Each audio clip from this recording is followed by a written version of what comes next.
are kings of the Cape Cod Baseball League.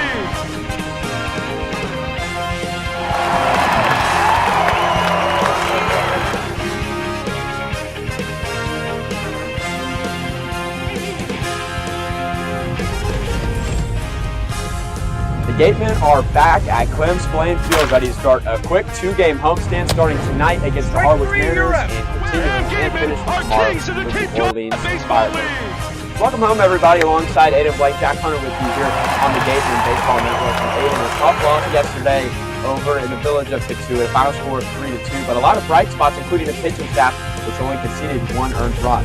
Yeah, they dropped about 3 points in their ERA just from one night, and that's always a good sign. I think the spots were there. The defense was there, and it wasn't necessarily all bad for the offense. They didn't get a ton of hits, but they got some good at-bats, put together some good swings, and at the end of the day, I think that's maybe the best pitching performance we've seen, not just with the Gatemen, but in the entire Cape League this season. Very short game, very weird game. So, turning things around tonight, they got a homestand, and we mentioned 2 games in which they faced teams that 3 points basically across Cape Cod, face at least an hour's worth of a drive. So I think you got to take at least one of these next 2 there before you got to make the trek to Chatham on Friday and Falmouth on Saturday. Harwich here tonight, they lost 2-1 yesterday. At the end of the day, I think that's maybe the best pitching game yesterday. Both offenses looking to score some more runs, but they may be hard pressed to do so with the big pitching matchup tonight. Turning things around tonight, they got a homestand and we mentioned 2 games in which they faced. Yeah, I think everybody's very excited. He's your guy. Coleman is at least an Ryan Bulldog, and he's going to make his Gateman debut tonight. I think the expectation is something, maybe not as strong as Manfredi gave yesterday, but something along those lines. Only 1 or 2 earned runs, give him 4 or 5 innings, and then you go to the bullpen and see what you can piece together at the end. Hopefully the offense is a little bit stronger tonight at home after what was an abysmal day with the bats yesterday. Happy Coleman Picard Day and happy Amanda Foster Day. It is her birthday and she's with Coleman right now. I'm here with our starting pitcher, Coleman Picard. Coleman, you had a successful season this past year at school, so what are you going to bring into this summer trying to continue that? Yeah, I'm really just going to try to have fun and attack the strike zone. I feel like it starts and ends with that. I'm going to just go out there and trust my stuff, and we got some good players behind me, so trust them as well. It's just going to be a lot of fun. And you grew up somewhat close to here in Massachusetts, so what's this experience like for you being on the Cape? Yeah, it's super surreal. I've always wanted to play in the league. I've always heard a bunch about it being so close. A couple of my friends and people in the past that I know have played here, so it's a blast to be here finally. Did you ever come to any games as a fan? Yeah, just kind of back and forth, a couple different stadiums, different parks, but never here, so I'm excited to pitch here. And you were a 3-sport athlete in high school, a soccer goalie, you played basketball and obviously baseball. So talk about what that was like for you, and then how has that helped you in your college baseball career? Yeah, no, I just feel like all the athleticism traits from each of those sports have carried over well, and I kind of feel like I use each of those in different ways on the mound to help me out, and I'm glad I played a bunch of sports because I feel like it's worked out. And what's your biggest goal on the Cape this summer? Honestly, just have fun, try to stay loose. I know there's a lot of pressure here, but at the end of the day, it's just baseball. I'm just looking to have fun and enjoy this experience and see what comes of it. Great, thank you so much. Good luck today. And I heard it's her birthday, so happy birthday. Thank you.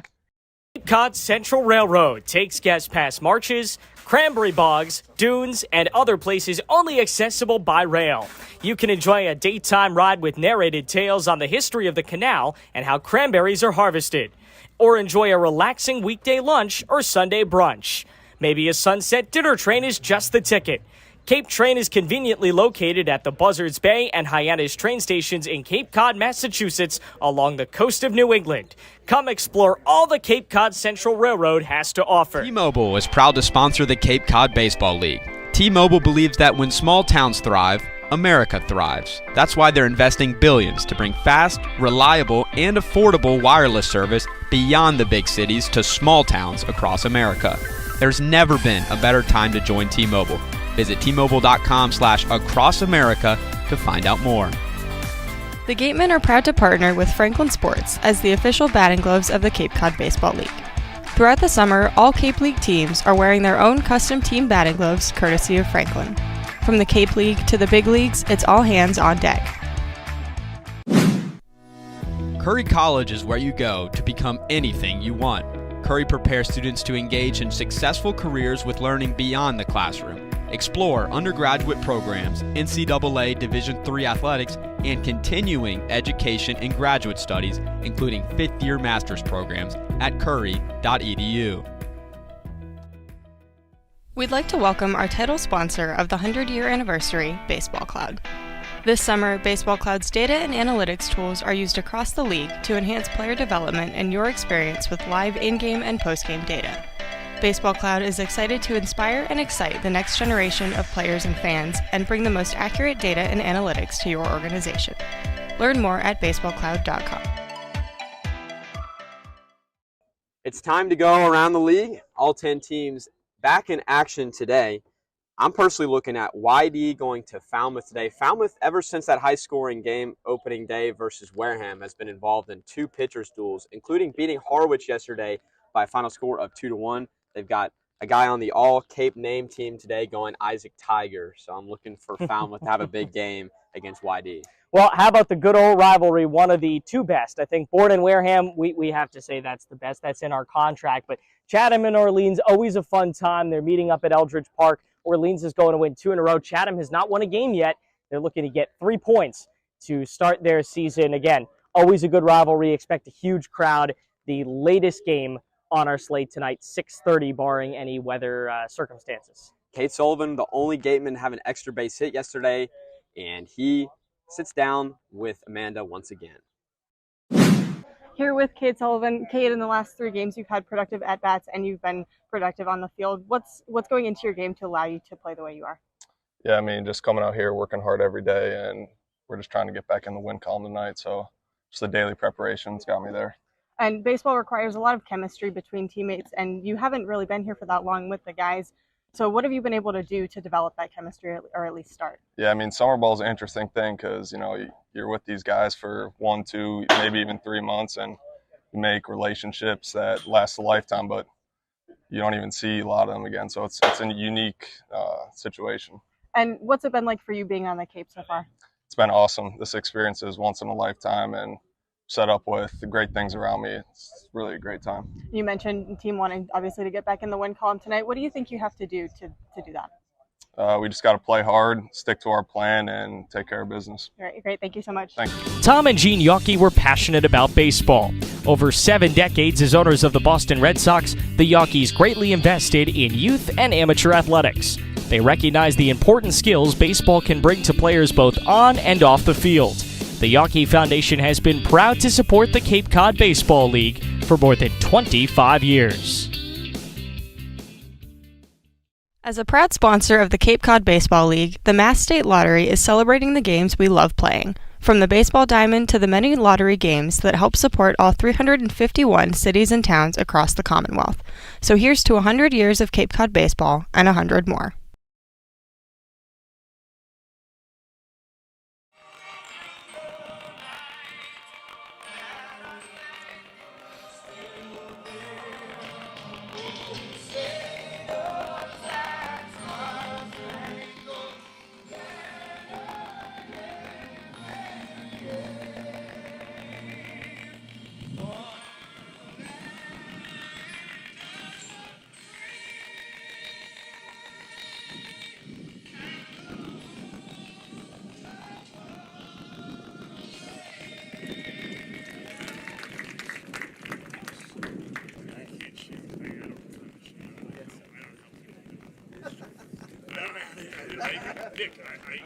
Look at me.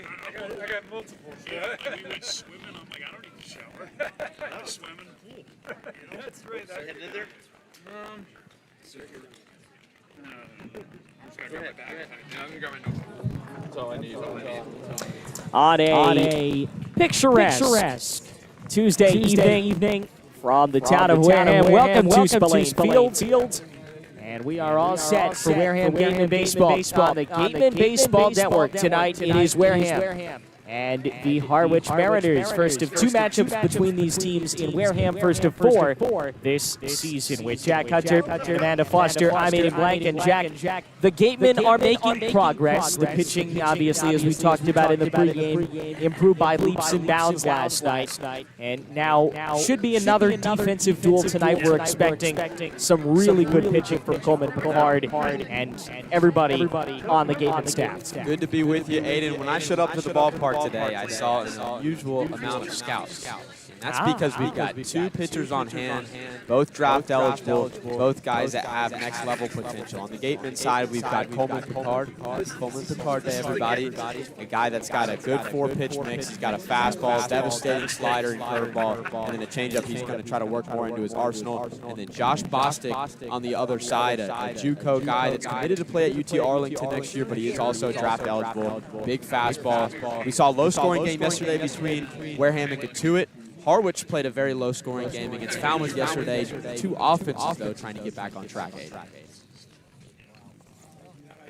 Just about set for baseball tonight. The Gatemen about to take the field against a Mariners team that has done unusually well these first couple of games. They've won 2 of their first 3 and are looking for their second road win of the season. Jack, why don't you take us through this defensive alignment for Wareham as they get set to back up Coleman Picard. In the infield from left to right, we've got Hicks and Black manning the hot corner. Murillo and Michaels make up the duo up the middle. And then Will Cook back in the lineup tonight. He'll be playing first base. In the outfield, got Dylan Goldstein in left field. David Glancy manning center field once again. And then Bobby Bozer, third position we see now in the 4th game of the year. He is playing right field. A late scratch for Drake DiGiorno shuffled some pieces around, but that's how the Gatemen will line up. Behind Coleman Picard, Jimmy Brennan behind the plate. A lot of competition going on these next couple of days for positioning.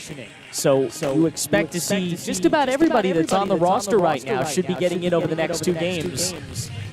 We didn't get to talk to Ryan Smythe, but well, that pretty much is what we're going with.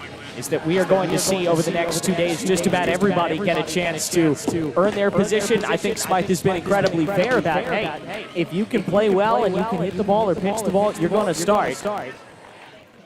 Yeah, and a number of different combinations. Ryan Smythe is still trying to shuffle the offense around, trying to figure out a combination that really works best. Obviously, the offense had a great game in opening day at Falmouth, scoring 11 runs. Hyannis was a little bit slower here for the home opener, only scoring 5 runs, and all of them early. And then yesterday versus Katuitt, just kind of a sleepy day for the Bats. So obviously trying to get some guys more experience, too, with competition, but just trying to find a combination that works. Leadoff hitter is Jacob Humphrey from UMass Lowell. Righty hitter. With plenty of scouts looking on. Takes ball 1. Picard, he knows that. He was very loose pregame. He knows there's a lot of scouts here to see him. Could possibly be about half this park is here to see him. Pitch settle side 2-0. Our first pitch was at 6:01 this evening, so just a minute late. 2-1 foul back.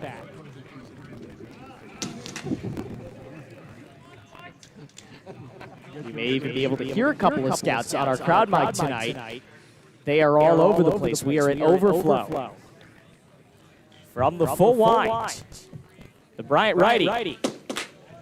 This is high, 3-1. A hitter's got leadoff hitter in this Mariners lineup, Jacob Humphrey, then our Lee Camarillo, and Keeneland Culpepper. The count goes full.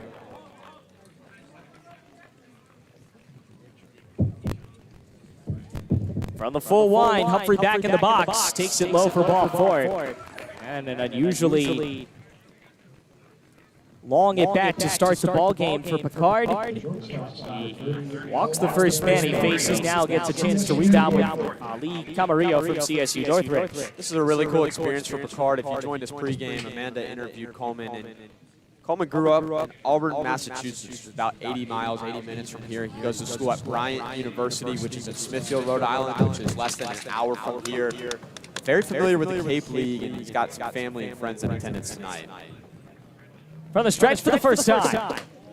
Breaky ball misses outside 1-0. Outfield is deep. Goldstein, Glancy, and DiGiorno left to right. Infield is Black, Bozer, Michaels, Cook third to first. And of course, Picard and Jimmy Brennan in the backdrop tonight. Stop. Ball goes inside. It's 2-0. Picard strikes out a lot of guys and does not walk a lot of guys. He walks under 7% of the hitters he faces. So I think you can attribute some of this early command issues to kind of nerves. 2-0 finally finds that outside corner for strike 1, 2-1. Ryan Smythe likes to talk about trying to keep these guys loose and have fun, and Coleman was saying the same thing. But ultimately, at the end of the day, when you do get out there and you are the man in the arena, it is tough. Check back to first, and head first slide from Humphrey as he beats the pickoff attempt.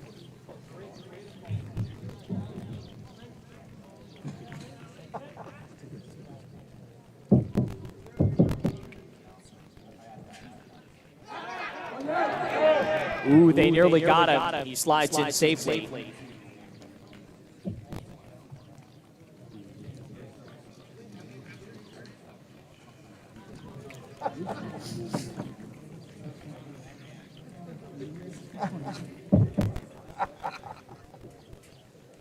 Count is 2 balls and 1 strike. Pitch.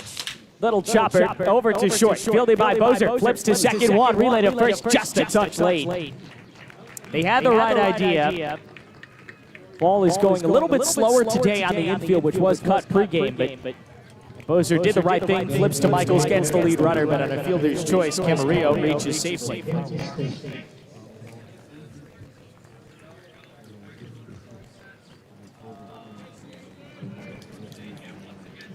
It's actually Sebastian Murillo who's there at shortstop because of the substitutions. Culpepper, the DH, takes outside 1-0.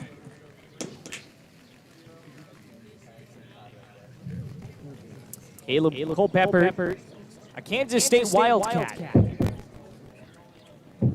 Settles back in the box. Everybody's been very back in the box. Slaps it foul, 1-1. That's just customary when you're a college hitter going against a guy that's throwing mid-90s. You got to give yourself as much time as you can. Ball is strike out. Singles wild for Picard. Another one high, 2-1. Dealing for the first base side of the rubber. Facing Culpepper, who was all Big 12 freshman team in 2022, and takes it high 3-1. Yeah, Picard's had a tough time trying to command his breaking pitches so far. He started Jones out with Culpepper out with a slider, and then ended up going to a curveball there, both missing. In for a strike, count runs full.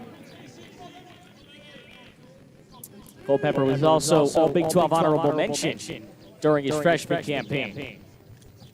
This season, he's 325. Kansas State team that a lot of people thought maybe got snubbed for the NCAA tournament. 3-2. Fouls it over the Mariner dugout. Count holds full.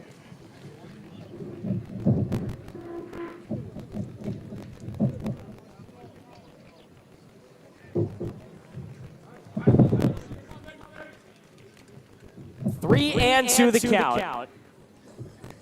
Pitch on the way. Runner goes. It's a broken bat ball that goes foul down the line.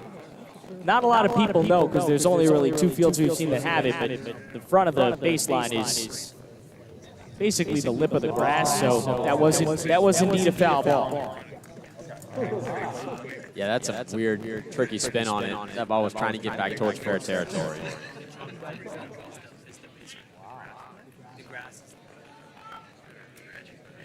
Count is 3 balls and 2 strikes still.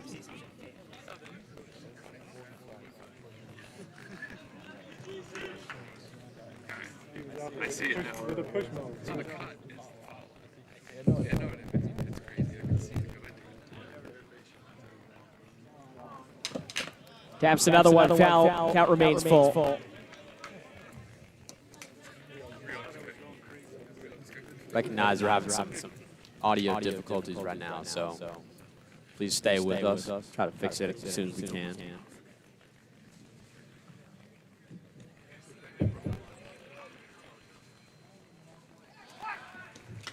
Check back to first to no avail.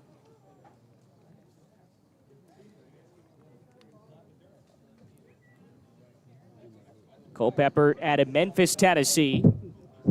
Not too far from home.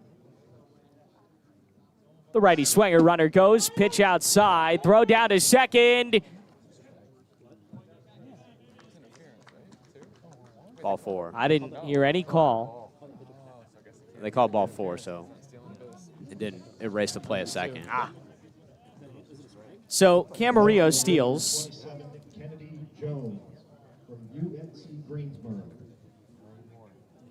No stolen base. Culpepper comes to the play. Culpepper goes to first, and now here's Kennedy Jones.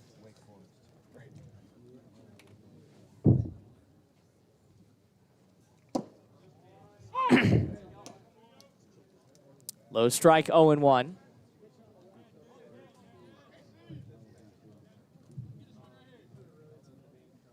No balls, a strike and an out. Pitch on the way. Settles high, 1-1.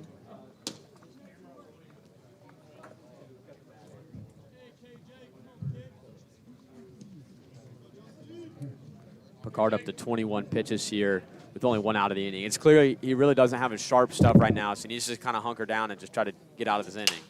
Off the inside of the bat, trailing foul right side, playable. First baseman as well, Cook makes the catch. First time this season that anybody other than Cade Sullivan has played first base. Expect a couple more changes over there with Grant Hussey coming in. You'll get a couple more changes throughout the season. Yeah, but Hussey not expected to report at least for the next week or so.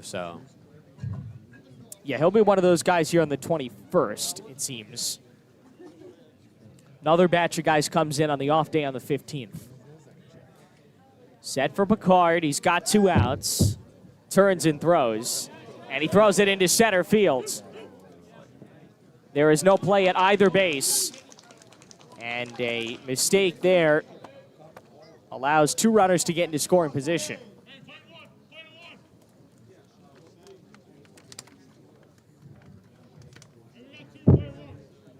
This is one of those situations where you got to take a deep breath and just get out of the inning. He hasn't given up any runs yet.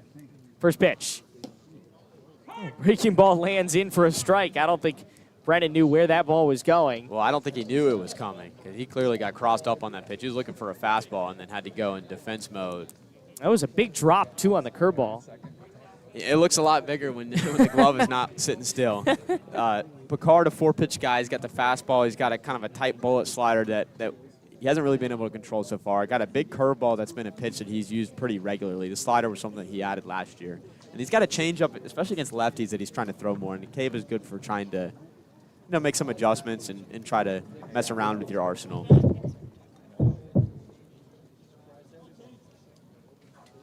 Oh and 1, 2 out. Runners on second and third base. Picard in an early jam, trying to get himself out of it.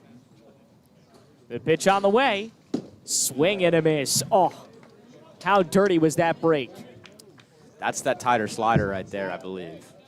And he plays both of them very well off each other, and especially off of his fastball. Ultimately, he's really just trying to tunnel all of his pitches to look same at the release point and then all move in different directions at different velocities. He shakes off a sign. Now finally has what he wants. And deals. Low and inside. Good block behind the dish by Brennan. Probably saved a run there because there is ample space in the backstop here for Camarillo to scample on home. You got to be very careful if you're Brennan right now. Don't let anything by you. Let's talk with Jimmy before the game. That's something he really takes pride in and considers one of his biggest strengths at the catcher position. Pops it up. Left side foul ground. And it thunks into the stands to hold the count at 1-2. Black thought he might have a play on it, didn't. Got a pretty good view here from up in the press box, but once we get behind those visiting bleachers down there, it kind of caverns. A lot of empty space down there. 1-2 with 2 out. Runners on second and third base.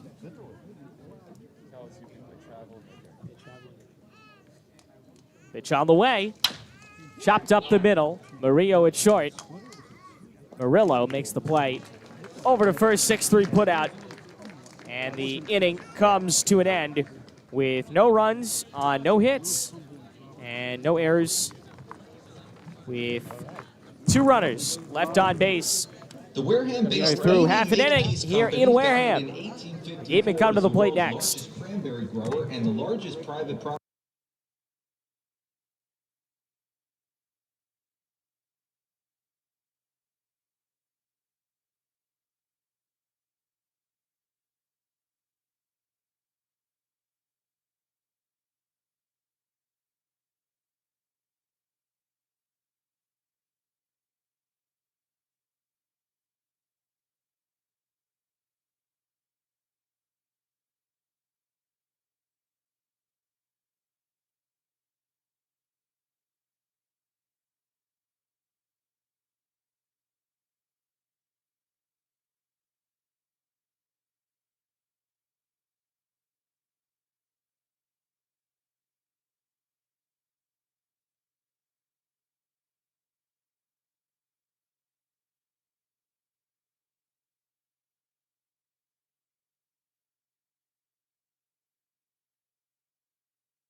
Back from Wareham, John Bostic is the starting pitcher. David Glancy.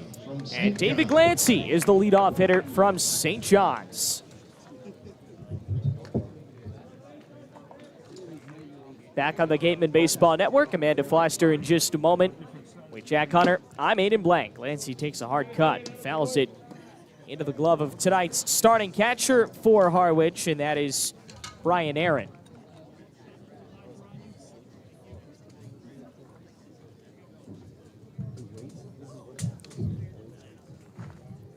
Glancy back in the box. It's been the theme tonight. Another cut and a miss, 0-2. Bostic, a 4-pitch guy, mostly runs with that fastball. You can get up to 95 on it. It's got a slider and a changeup, and then we'll use a slow curveball occasionally. 0-2. Ball slides away, 1-2. He's a big guy, too. He's about 6'4", but he really drives into that back leg. Gets really low at the point of release. Low stance.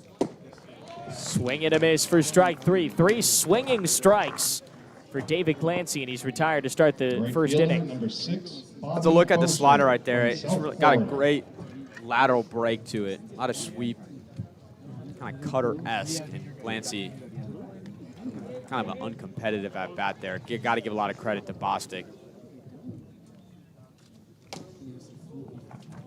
Ball fouled off. It's 0-1. I beg your pardon, 1-0.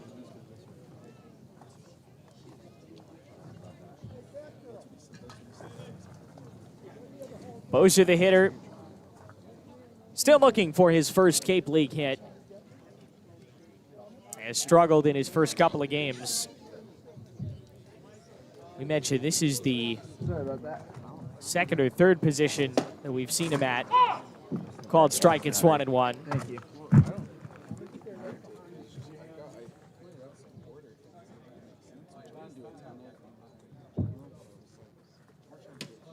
High and in. Out of the glove of Arendt, 1-2. Bostic standing at 6'4", 205 pounds. He's made 5 starts this year where he's had double-digit punch-outs.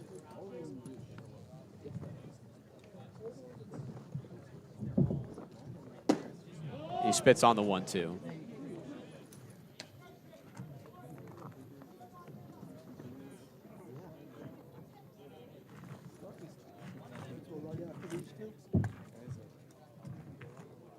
Bostic fires, and it'll miss inside.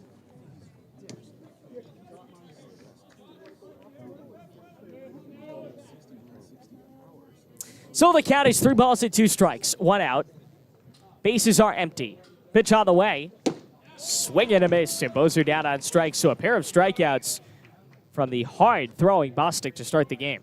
Left fielder number 5, Dylan Goldstein. Struck out 103 batters across 60 and 2/3 innings of work at Grayson College in Texas this past year.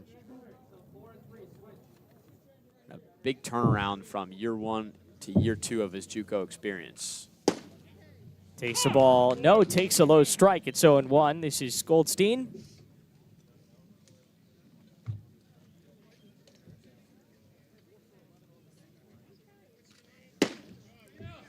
Now the one zips in for a strike. It's 0-2.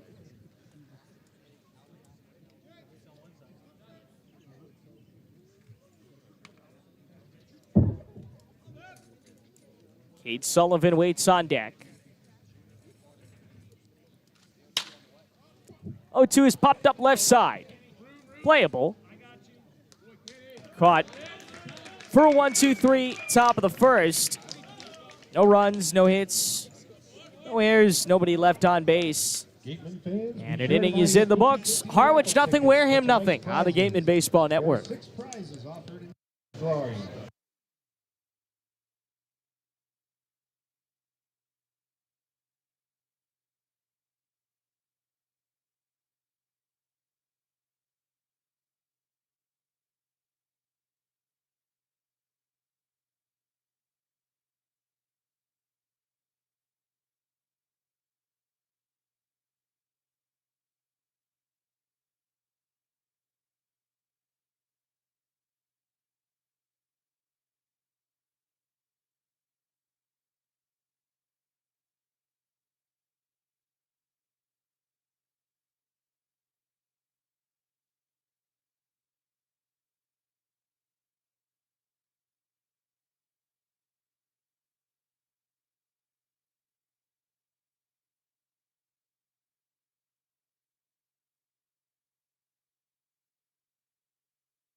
Back at Spillane Field, there's a rip to left center field. A couple of pitches into the second inning, and the first hit off Coleman Picard today. It is a base hit, and Harwich has their first base run of the ball game. It is Seaver King, the second baseman, to lead off with a single. And here's Ryan Wilson from Davidson. Wilson has a fun bat. It matches Mariner colors. We'll call it Mariner Red.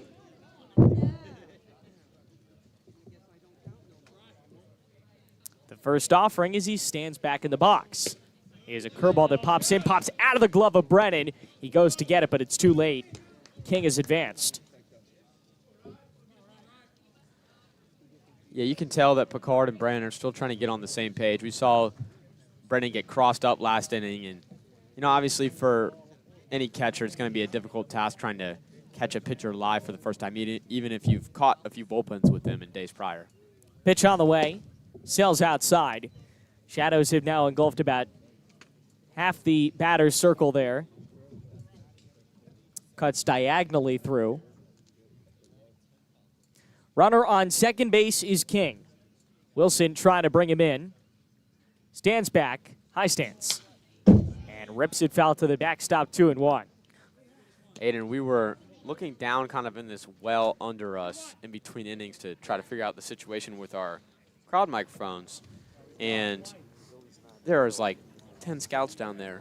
Yep. And I think they probably, even more on the scout deck next to us. I think they probably liked what they saw out of Josh Bostic in the first inning. 2-1. Curveball, nice looper that goes in for strike 2. Neither pitcher has given up a run so far. Picard left 2 runners stranded in that last inning.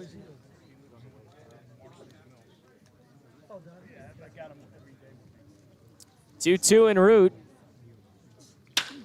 up the middle, bites out a curveball, and it scoots into center field. It's a base hit. It very easily scores King. It's a pair of hits to start the second inning.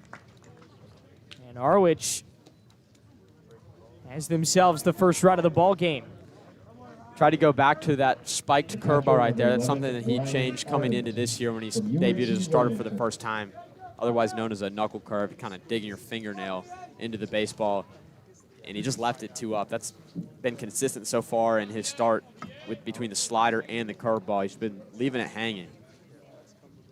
Hitter is now Brian Arendt, and he cracks one in the air to left field, backpedaling is Goldstein. He makes the catch for out number 2, or out number 1 rather. Sure, Brian Arndt right there, smacking that ball into left field. Kind of kicking yourself, you couldn't get on base, but there's really not much more he could have done there. He hit that one on the screws. Just you got to really hit it to get out if you're first. He didn't lift it enough to really do some damage with it. Eric Arado, last hitter in this Mariner lineup. Humphrey, who led off last inning with a walk, is on deck. The first pitch.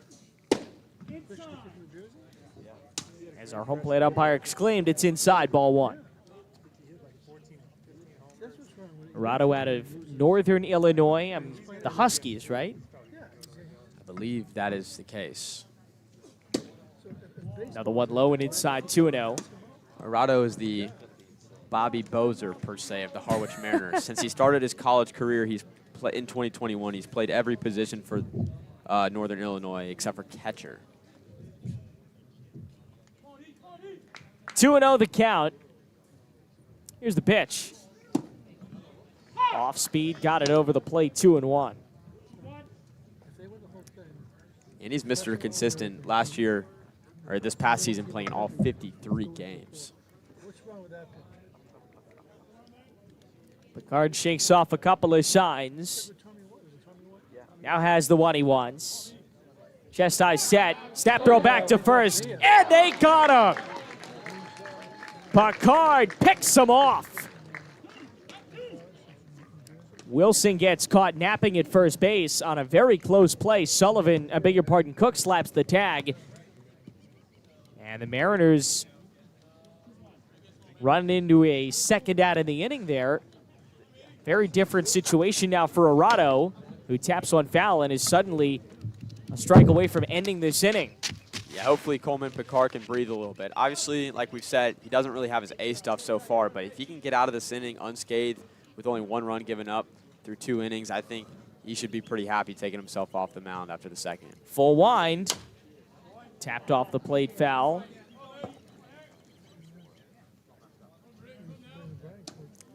That'll hopefully get him a little more amped up. Get the juices flowing.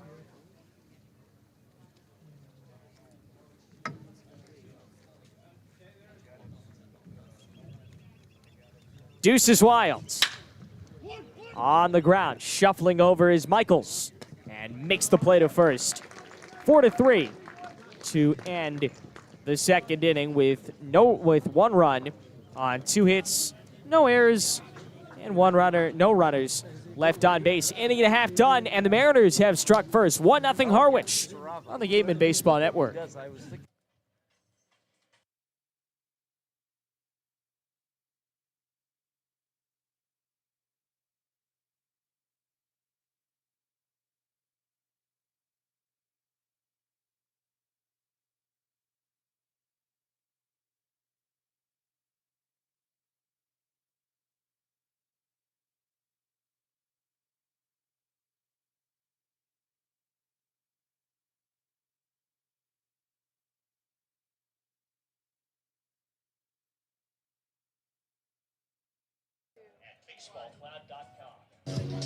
Welcome back to Spillane Field. Happy birthday, Amanda Foster.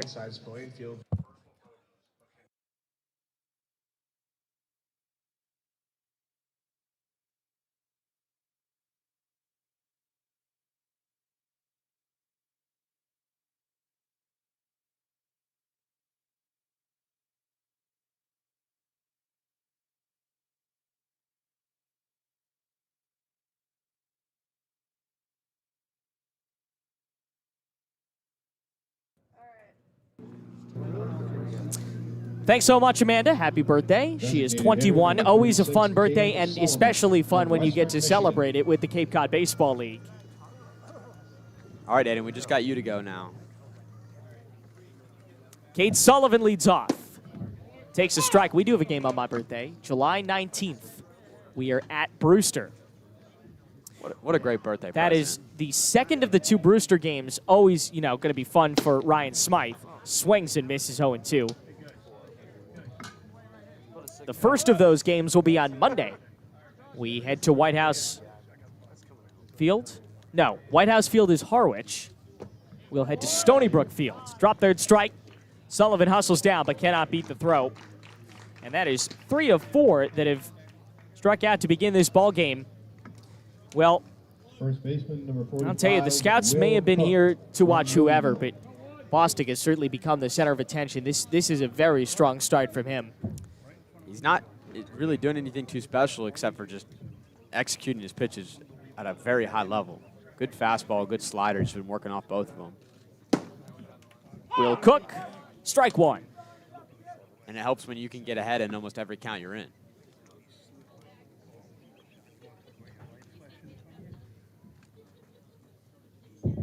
Cook down in the count. Reaches. Stabbed on the mound by Bostic, who just runs it over himself. You can sense he's in the zone right now. He is feeling it out there on the mound. Went to the changeup there, and it tunneled really well off of that first pitch fastball, and he got the exact swing that he wanted from Will Cook, which was rolling over on the pitch. Was able to pick it up and get it to first. Hey, it's Dixon Black. Our friend, the Wofford Terrier, goes right after him. Strike 1. That's really the best way to go after Bostic, is to swing.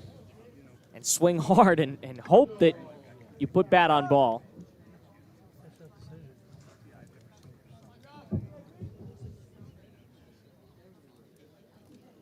The pitch, high and tight. Yeah, these guys are still, for the Gatemen, especially with the pitch clock, this can be tough, but get them out of rhythm. Try to get yourself in hitters' count. Still keep a good eye. Stay patient at the plate. Takes outside. It's a great take. See, those are the exact takes you need right there. You know, you can't be doing them any favors early in the count.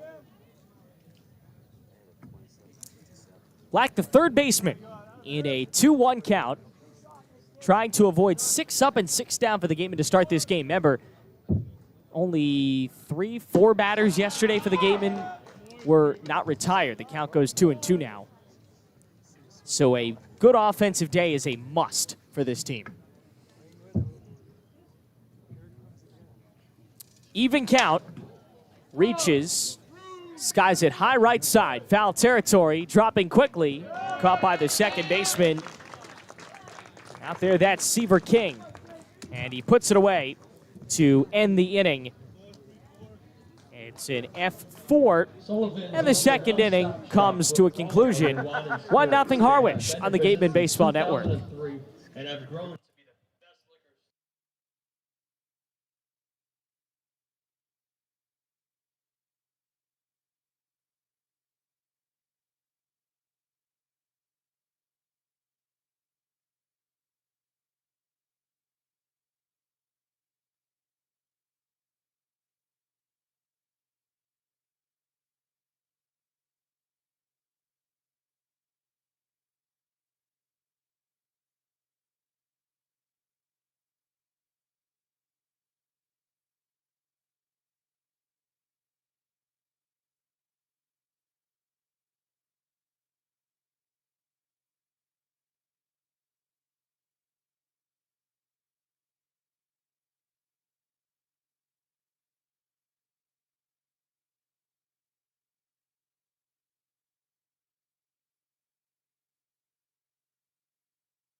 Rod with narrated tales on the history of the canal. Back on the Gatemen Baseball Network with Jack Hunter and Amanda Foster. I'm Aiden Blanc. A pleasure and a privilege as always to have you with us on this Tuesday night, first of 2 games that the Gatemen will play at home against East Division rivals, the Firebirds, up from Orleans tomorrow night. Should be a fun matchup, a 6 o'clock start time as always. Swing and a miss. And a breaking ball from Picard, who seemed to have hit his stride towards the end of that last inning as well. The pickoff really helped him. Sometimes that's all you need. Couldn't find the strike zone there. Count goes 1-1. Both of these pitchers starting to work into a groove. The 1-1. High and away, 2-1.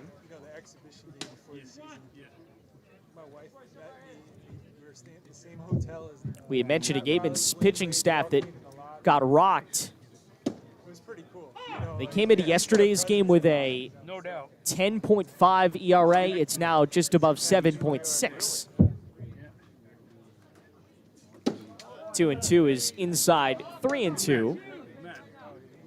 Still right up among the worst in the league, but getting better. The payoff pitch is cracked on a line and by Murillo at short for a base hit. A wide turnaround first for the leadoff man, Jacob Humphrey, but he stays put. Base hit for him. Shortstop number 30. And he's on for the second time today from CSU with Northridge. Ali Camarillo coming up again. Humphrey's got that hit tool, hit over 300 for UMass Lowell in his sophomore year. Almost 70 hits. Camarillo, the shortstop, reached out a fielder's choice, left stranded at third back in the first inning. Runner on first base. First offering is hit in the air to left field, down the line hooking. Goldstein on the run.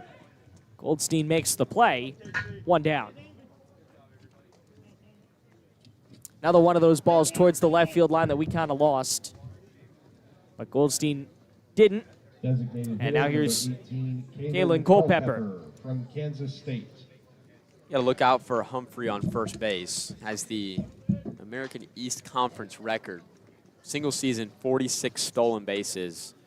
He's one shy of 80 career stolen bases now just after his sophomore year in which he put up 33 of them.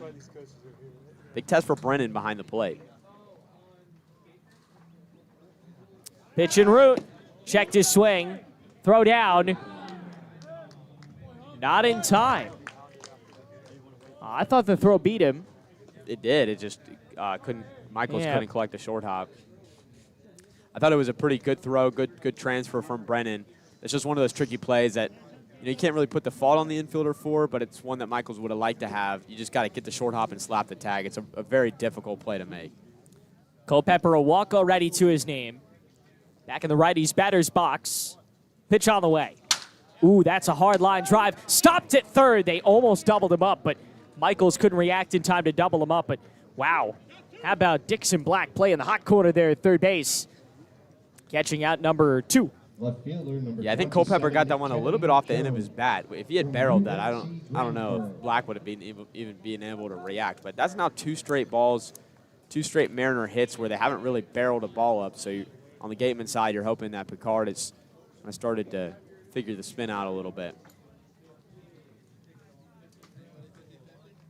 Brings up Kennedy Jones, fly out in his first at bat. Game's going on tonight. Brewster leads Hyannis 3-2. Good matchup there. Get 2-1 board, nothing. That's the championship celebration for the Braves. Their first home game of the season.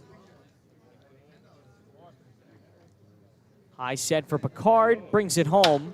Line drive off of his glove, but right into Michaels, who throws to first. How about the heads-up defense there to close out the third? Get you the rest of the Cape League scoreboard as we go along. It's a 4-3 putout. No runs on 1 hit with no errors. And 1 runner is left on the bases. 2.5 in the books. We're moving along quickly. 1-0 on the Gatemen Baseball Network. As a proud sponsor of the Cape Cod Baseball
From Georgia. Welcome back to the Gatemen Baseball Network alongside Jack Hunter and Amanda Foster. I'm Aiden Blanc, having a very wonderful Tuesday evening. We certainly hope you are too. First pitch to Sebastian Murillo, in for strike one. Got ourselves a treat up here, Yes, Aiden. we do. Even though it's Amanda's birthday, she should be given the gifts. We were given, I don't even know what this is. It's like a slushie. Oh, I can appreciate that. Count is 0-2 on Murillo. Can we get a shot up here? We'd like to try him on camera. Or not. It's all right. We'll bring you the audio play-by-play of it. It's 0-2 the count.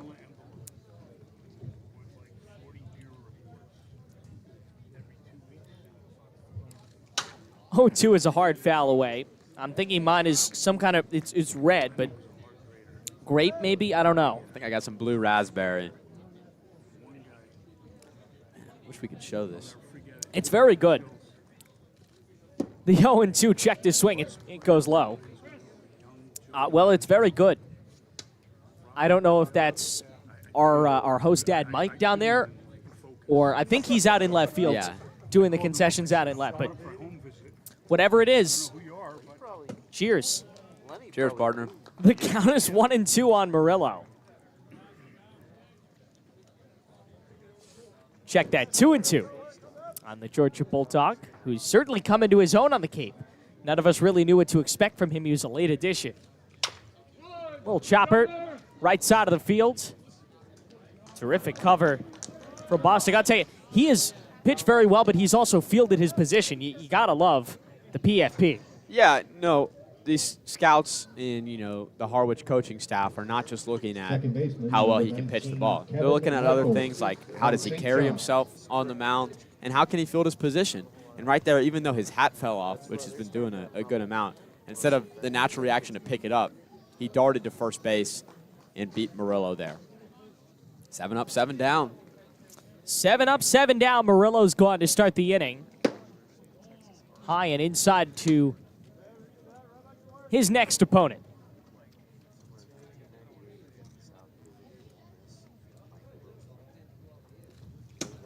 It's Michaels, who takes it upstairs 2-0. Michael's looking for his next opportunity in the portal as a grad transfer from St. John's. A JUCO transfer making his way all the way across the country to the Johnnies.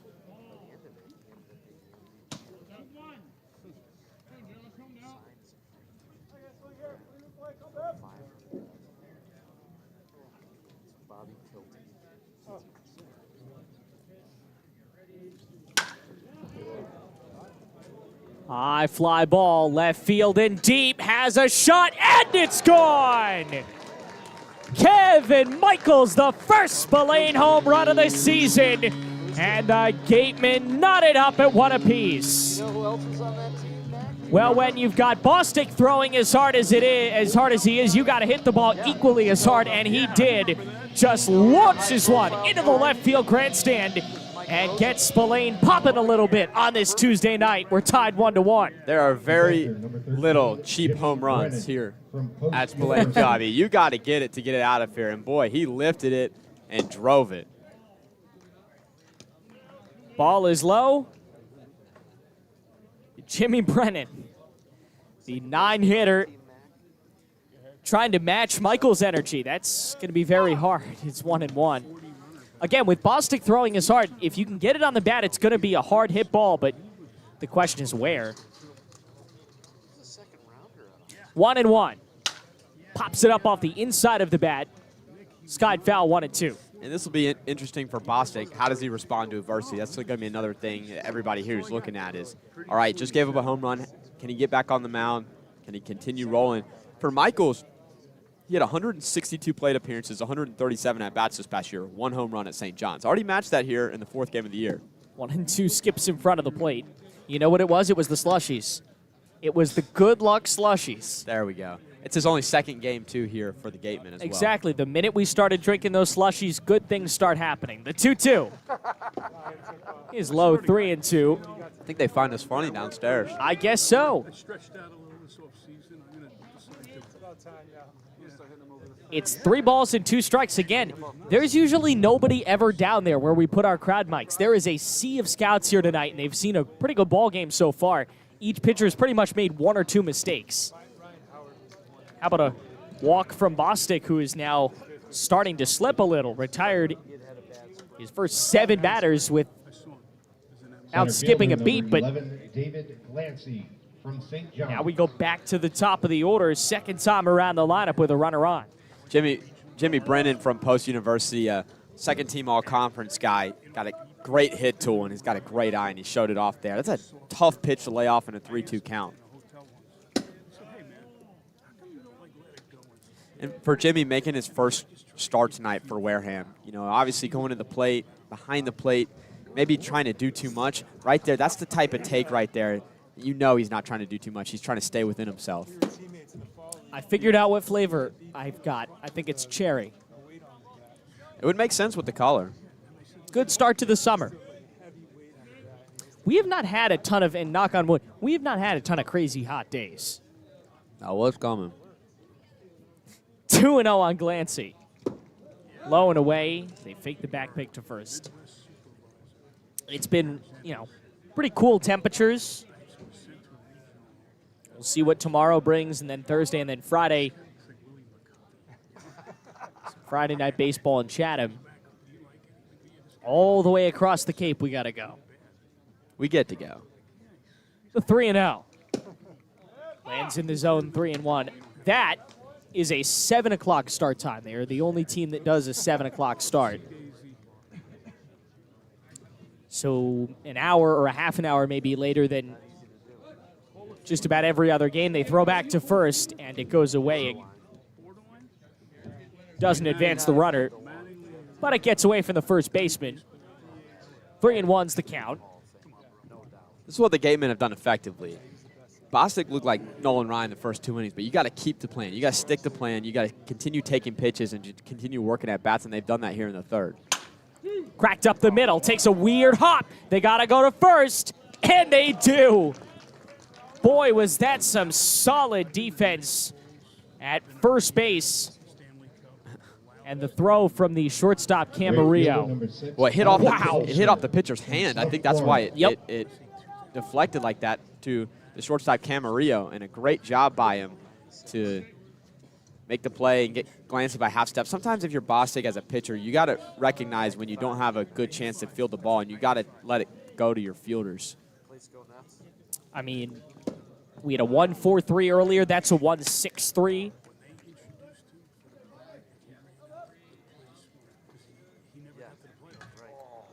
Took a weird hop off his hand. I think he was trying to barehand it, and it deflected off of his fingers. The 1-0.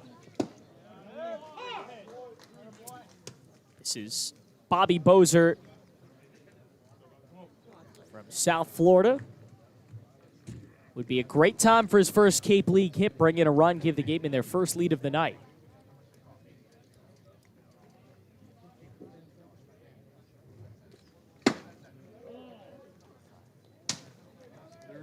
Again, 6 o'clock tomorrow, 5:40 pregame against the Orleans Firebirds.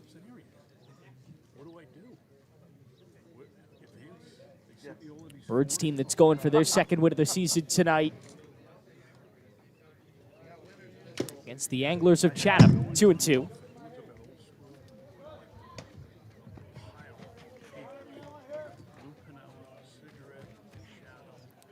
Thin crowd tonight. Not exactly what we had for the home opener. 2-2 with 2 out. And here's the pitch. Count goes full again.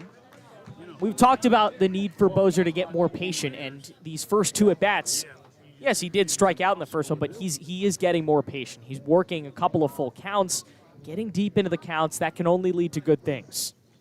3-2, left center, on a ride, towards the fence, and off the fence. His first Cape League hit is an RBI double. Welcome to the Gatemen, Bobby Bozer. He gets a nice round of applause as his father watches on, and Wareham has taken a 2-1 lead. Well, if anybody ever needed a hit, it was Bobby Bozer right there. goes through 3 games and an at-bat in a 4th without a hit, but finally gets one. Again, a guy who led South Florida in on-base percentage in the spring. He was due, and then some, and he really gets a nice base hit. I mean, there's a lot of parks, especially on the Cape, where that ball's gone, but in Wareham, he hit it to maybe the deepest part of the park, or close to it, and gets himself an RBI double. That's got to feel like a 2-ton piano off his back. For sure. That snaps an 0 for 10 streak to start the young season, and that at-bat is really set up by the 2-2 pitch. It was a great slider. It was a pitcher's pitch from Bostic that he was able to lay off, and that sets up the 3-2 count. And on the 3-2 count, you obviously don't want to walk him. You got to be more careful. And I believe he got a hanging slider and did not miss it. And Bobby Bozer, like you said, Aiden, a wonderful guy, and he's got to be sitting on second base right now with a smile on his face because it snapped an 0 for 10 streak. Strike called to Dylan Goldstein. So, by all accounts, second time around in this lineup has gone far more successful than the first. Glancy and Bozer, who both struck out, were able to put the ball in play. Bozer got a hit. This one is skied foul. If you're Bostic, you got to get off the mound. Yeah, I mean, the thing is Bostic's a JUCO guy, so I think the data and information and the scouting they have on him is a little less complete. And to begin with, in the Cape League, you don't have the detailed scouting reports on a daily basis like you would for some of these college teams. So second time through, these batters are just seeing them more. Rips one to right. That ball is going to kiss the line and go fair. Rolling to the fence. It's a major hit for Goldstein. Scores Bozer. He goes to third. And he's safe. Dylan Goldstein, RBI triple. And it's 3-1 Wareham. Goldstein coming into the game for Wareham, the leading hit getter for the Gatemen, and he adds his 5th one of the year. His first triple, though. And once again, Bostic looked really good the first 2 innings, but this Gateman offense got a lot of professional-like hitters, and that they flushed it. Short memories. They come back out in the 3rd. Just because he had a good first 2 innings doesn't mean you got to pack it up and go home for the night. You still got to compete. And they've competed really hard in this 3rd inning and have put 3 runs on the board. Pitch to Sullivan, fouled off. As they would say in Katuitt, he had a hit. It was a big one, too. He was close to an inside the Parker. I mean, that ball was just kind of rolling. And give it another 5 seconds. It took Arado a while to get to it. And you could tell, I mean, Goldstein was running like a madman around second base. High swing and a miss from Sullivan, who maybe is a little ahead of himself. You're swinging out of his shoes trying to match what his teammates just did. Bozer scores his first run of the Cape League season. And it's the first triple of the year for the Gatemen. Ooh, that ball just away. Bostic with that hat falling off again. I love his hair. He's got terrific long, I think it's dreads. With the chain, his look is iconic. The 1-2. Taps it foul. Sullivan just shortening up there, trying to stay in the count. Bostic's throwing hard. We should yell down to one of these scouts in between innings, see how fast he's throwing. I mean, he's got to be going mid-90s minimum. 1-2, 2 out. Just slowing outside, 2-2.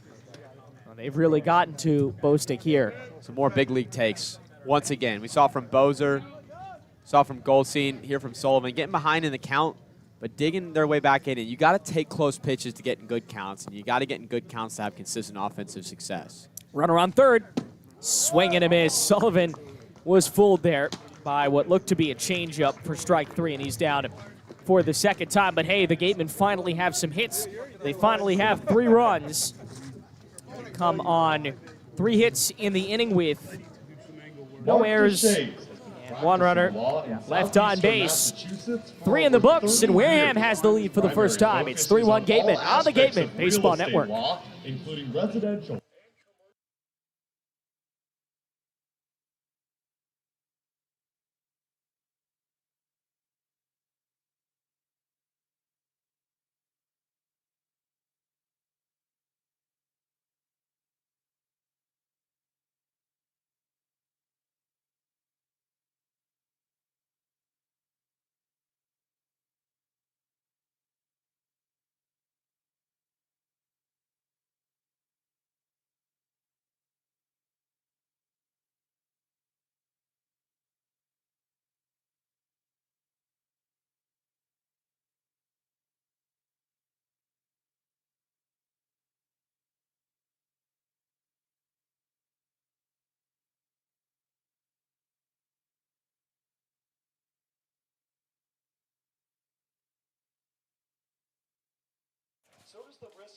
Expected injuries. Back in Wareham, the Gatemen have the lead for the first time in this Tuesday night affair with Jack Hunter, Amanda Foster. I'm Aiden Blanc. Good to be with you, partner, and good to see Spillane hopping a little bit. The offense has been on and off, but it was very much on in that last half inning. Especially with the extra base hits, too. We haven't seen those. First pitch rolled through the right side for Will Cook. I beg your pardon. This is Harwich's Kenny Lavari. After grounding out in his first at-bat, gets one through there. Number 25, leads off the fourth with a single. From Wingate University. Well, take a look at that last inning. All 3 hits were extra base hits. And coming into this game, through the first 3 games, the Gatemen had 4 total. Seaver King is now the hitter. 1 pitch, 1 base runner for Harwich. Both of these pitchers have seen some struggling. This one is going to find the gap in right center. No, it's caught on the run by DeShorno. Drake's got the speed. He was actually scratched earlier. That is Bobby Bozer out there. How about that? He had a nice little piece of hitting, comes around to score, and then makes a great catch on the run. He's got the speed for the first out. It's not an easy play. You got to have a big reaction.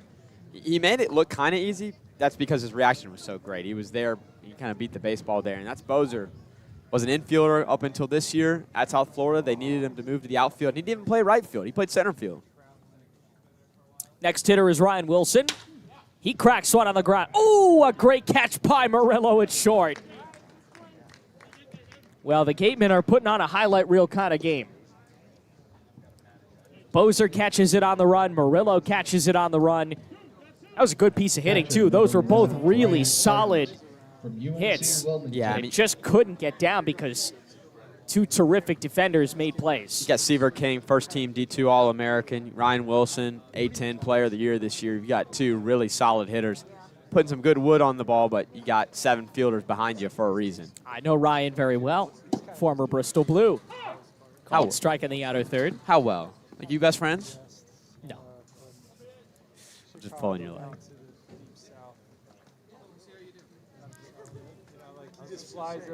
Good kid, though. Very, very nice. And an exceptional ball player, as his accolades would tell you.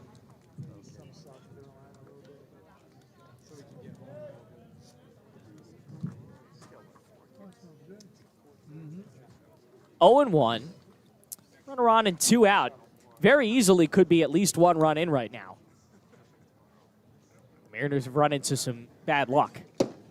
Checked his swing. That's a strike, 0-2. I mean, those hits were placed perfectly. There's nothing else you really could have done.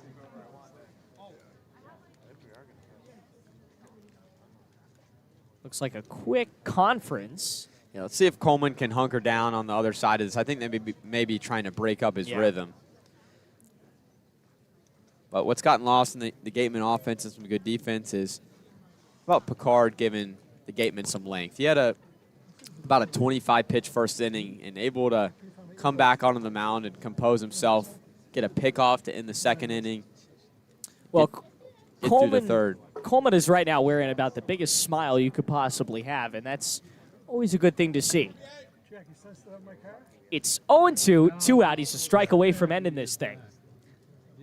Chest high, set, lifts, kicks. And misses high, 1-2. Yeah, Coleman's a great guy. We talked to him a little bit on the field before the game. We have a great roster here in Wareham. Don't really have to worry about this. But there's some players that come here, they think they're kind of above everybody else. Coleman's such a down-to-earth and such a great guy to talk to and be around. 1-2, low 2-2. He said he's got a whole bunch of folks here tonight to watch him. Quite a few down the third base side of the grandstands.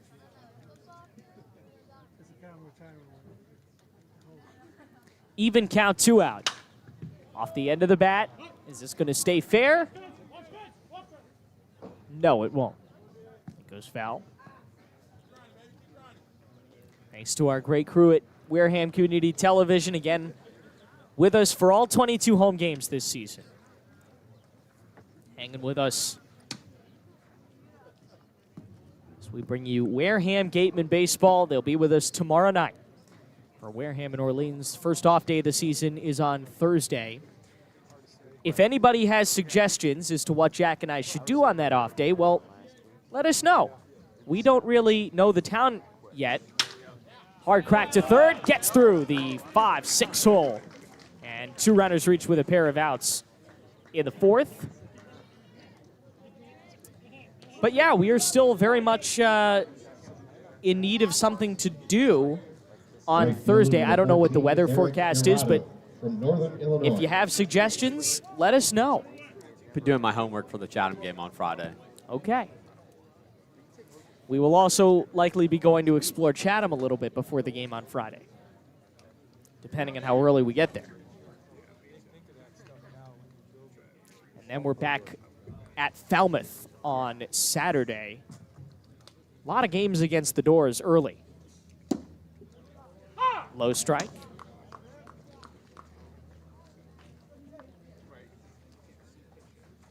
Again, there'll be one more game against Harwich here and 2 more at White House Field. 4 games against all the East Division opponents this season, 6 against the West.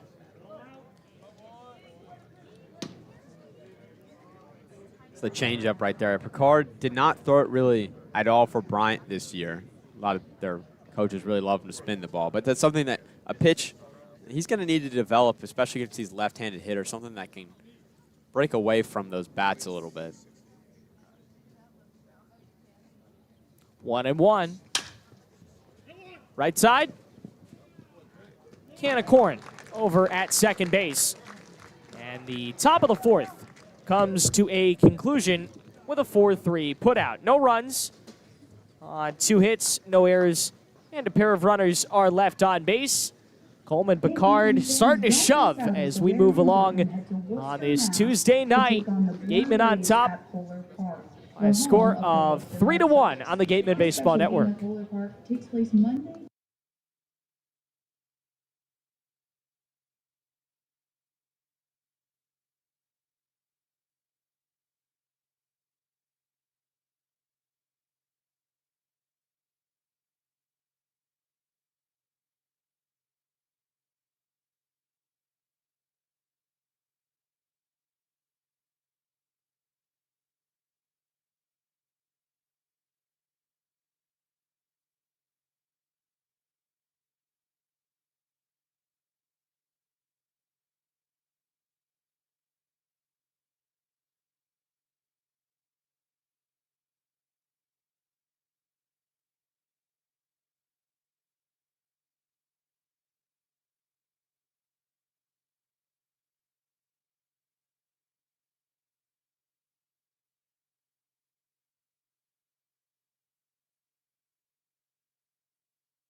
Back from Spillane Field in Wareham, Will Cook leads off. With Amanda Foster, Jack Hunter, I'm Aiden Blanc, your broadcast team for all 44 broad games in this 2023 regular season and hopefully postseason for Wareham. Ryan Smythe says that's the plan.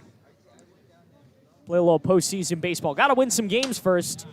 Will Cook fouls it away to start the inning. Gatemen put up 3 runs in that last half inning. Seems like for the first time today, they've got Bostick kind of figured out a little bit. You mentioned there may not have been a lot of scouting on him before the game. The count goes 1-1. But clearly, any scouting that was done in their first at-bats, because the second time around in this lineup has been absolutely ridiculous.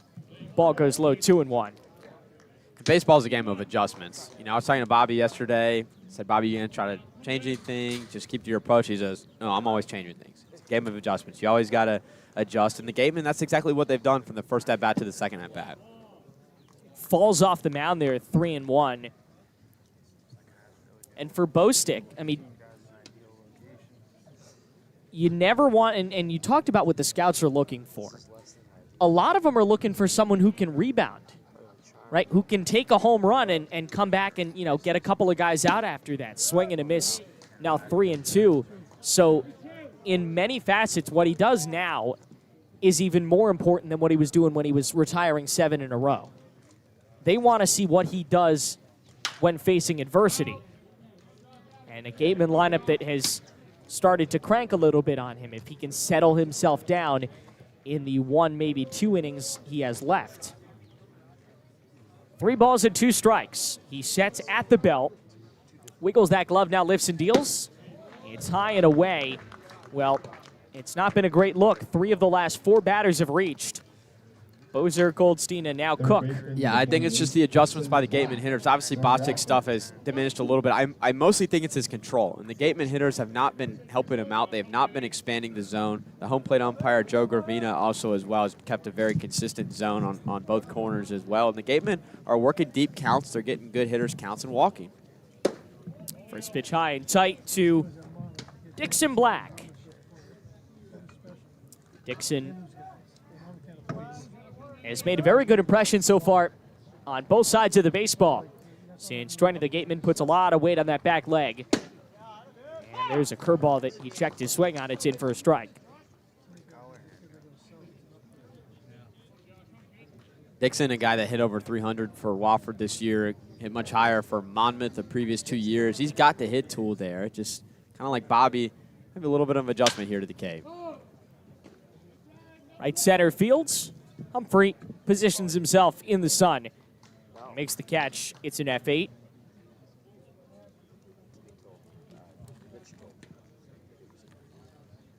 Shortstop, number 3, Sebastian Murillo from Georgia. Want to see Sebastian get going here. He's 0 for 4, 2 strikeouts yesterday.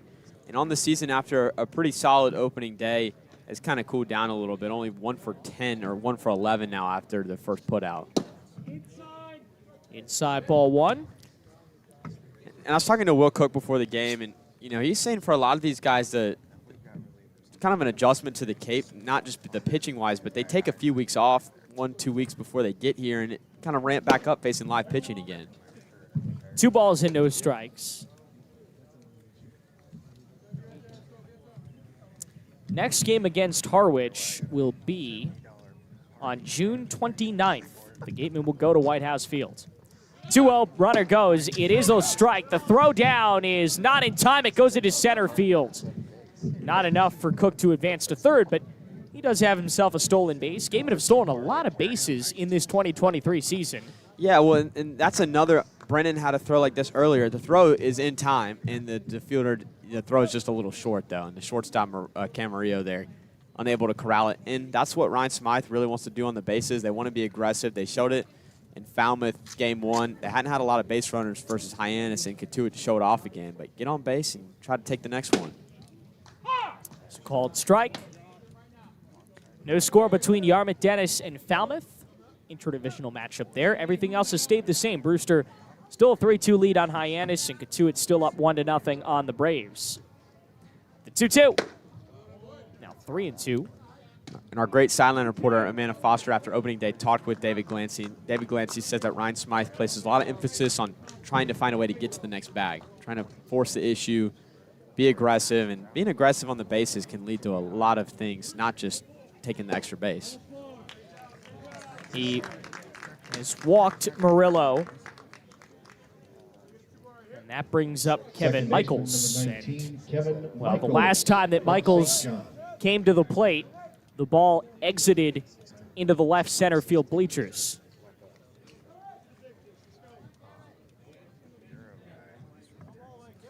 Michaels, the second baseman. The home run to his name, the second Gatemen home run of the season. Takes an inside pitch for a strike. This could be a great opportunity for Michaels to get going again. We mentioned he had a little bit of a down year in his second year with the Johnnies at St. John and St. John's in his senior year, but already matched his homers from the spring. Left side, there's one, and there's the double play. Well, Bostick's able to get himself out of it, but definitely looks a little more deflated than the swagger he had earlier. It is a 6-4-3 double play to end an inning in which there were no runs, no hits, no errors, and one runner left on base. Fifth is next on the Gatemen Baseball Network.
New inning and a new pitcher for the Gatemen.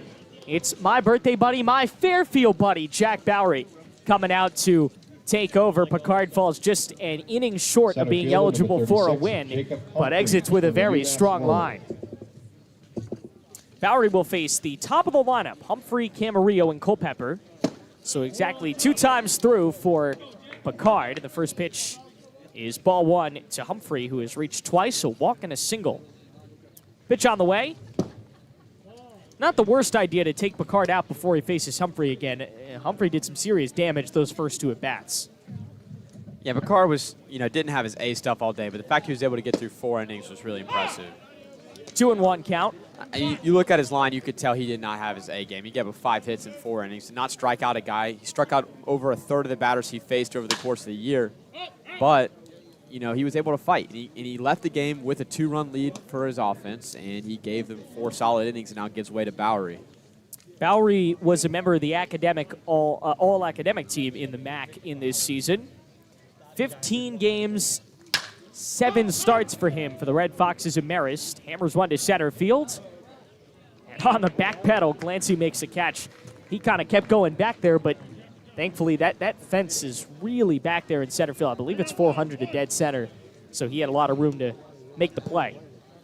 The scouting report on Jack Bowery, got a fastball, 88 to 91 miles an hour, and then splits it up between a slider and a changeup for his off-speed stuff. Uses the slider a lot against the lefties, uses the changeup a lot against the righties. Got a righty here, Camarillo, at the plate. 54 and a third innings in the spring for him, 49 strikeouts. Full wind, delivers a strike. This is Camarillo, who reached on a fielder's choice in the first and flew out back in the 7th. Ooh. Good little breaking ball there, and Bowery's ahead in the count. Bowery was a tremendous asset for the Danbury Westerners last summer, making his Cape debut tonight. At a 1.69 ERA, finished 6 games, 32 innings. Tap to the backstop. We do it again.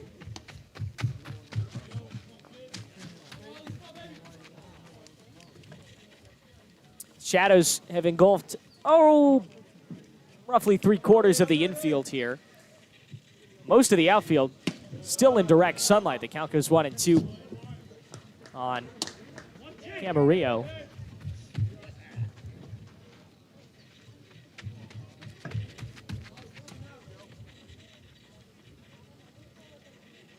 1-2. Left side.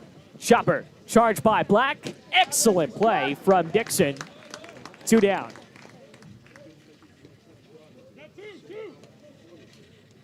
Designated And now hitter number here's 18, Kalen Culpepper. Kalen from Culpepper. Kansas State. Walked in the first and then lined out in the third. So looking for his first hit. The Wildcat. Teammate Kennedy Jones waiting on deck.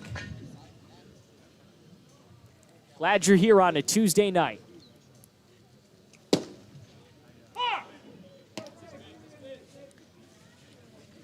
And you know we love mascots. In 2021, Culpepper played for the Norwich Sea Unicorns, FCBL. Well, that he dinged one of the posts there. Well, the Sea Unicorns are at Dodd Stadium now, which was formerly the home of the Connecticut Tigers, but during that COVID year where a lot of minor league teams got the axe, the Tigers were one of them, and then, like many FCBL teams, they went from a minor leagues team into a summer collegiate team. And they also share that stadium with the Mystic Schooners, so there's 2 summer teams playing there, sometimes both on the same day. Scheduling nightmare. The 1-2. Wow. He had Culpepper falling out of the box on that curveball for strike 3. That is just dirty stuff. And filth from Bowery, his first outing of the season, has started incredibly well. 1, 2, 3, go the Mariners. Jack will take it the rest of the way as we move along on a Tuesday night here at Spillane Field. 40 years. We look forward to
Welcome back to Spillane Fields. New pitcher for the Mariners. And to take you the rest of the way, here's Jack. 13, Jimmy Thank you, Brennan Aiden. from Post Josh University. Bostic also going 4 innings of work, matching Coleman Picard. Picard's final line, by the way, 4 innings, 5 hits, 1 run. It was earned. 2 walks and 0 strikeouts. Jalen Jones, the southpaw from Ohio State, just finishing his sophomore year, standing at 6'1", 230 pounds. Jimmy Brennan here to meet him, and he takes ball 1. Brennan, a Division II guy at Post University in Connecticut. Second team All CCAC this year. And the 1-0 hits him. So Brennan has now reached base twice in 2 plate appearances. Center fielder number 11, David Glancy from St. That'll John's. flip the lineup back up to the top with David Glancy. Brennan got in at bat, his first at bat with the Gatemen on Sunday night versus the Harbor Hawks, and hit a rocket to left that got caught. First pitch to Glancy, big fastball that misses low. This is his first start, and in his first 2 plate appearances in his first start, walked and scored, and then got hit now on first base, and he'll get checked on.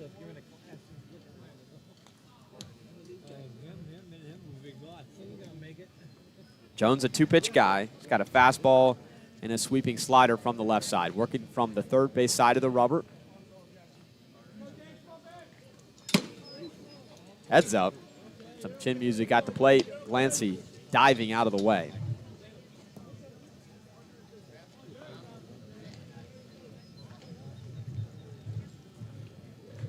There's one thing that Jones has struggled with through his collegiate career. It has been command. And he pumps in a strike there, but Brennan will move to second on the wild pitch. I stand corrected. We in the book as a pass ball.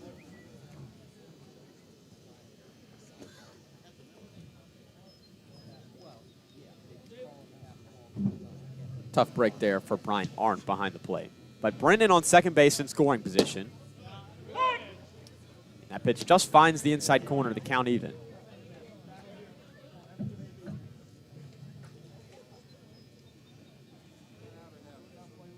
Glancy has started every game. He's now 2 for 15 on the young year. Had a big home run on opening day. Pops one up. The second baseman, King, out to get it. And that will be out number 1.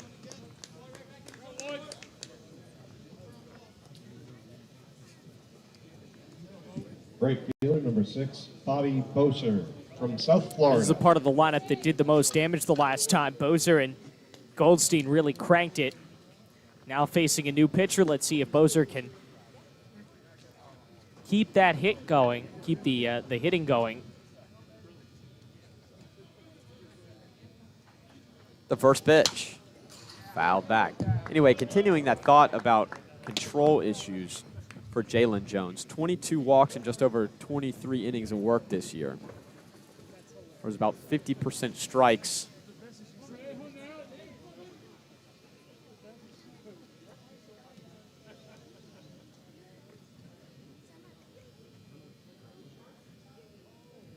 The 0-1 inside.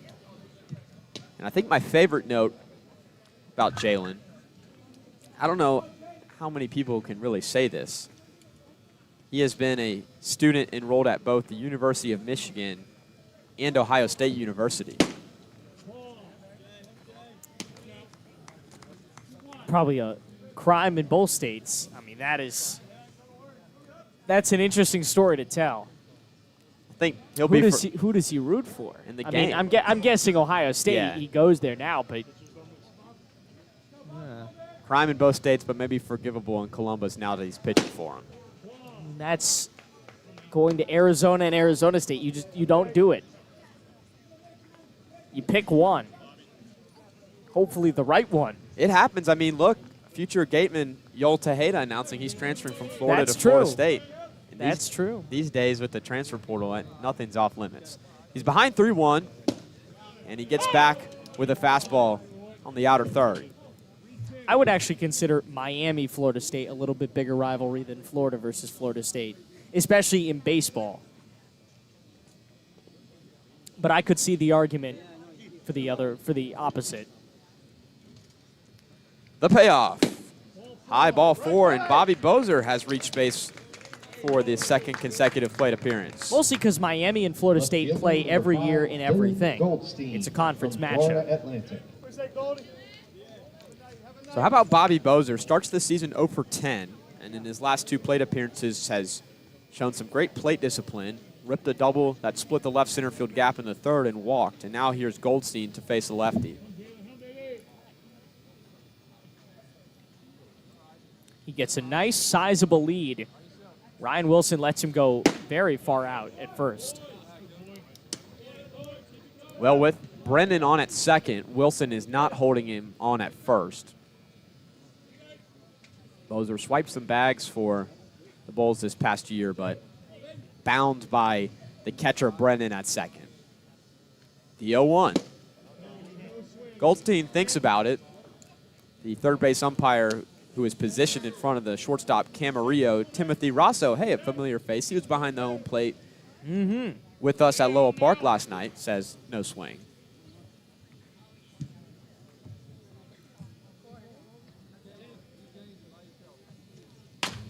An excuse me swing. Back to the mound. Jones is going to go for third.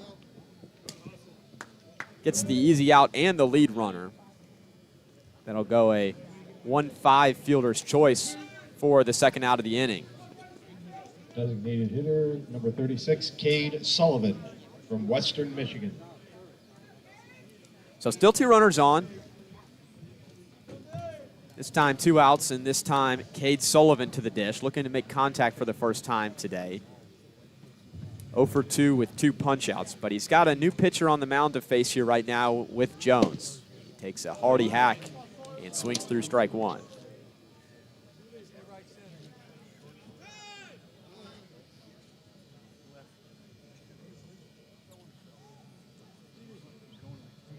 The game temporarily stopped. And I believe we're going to have some medical attention with Goldstein at first. Looks like he might be cramping up a little bit. And Ryan Smythe, who Aiden pointed to me before the game, is rocking the game uniform for the first time. He's showing off tonight.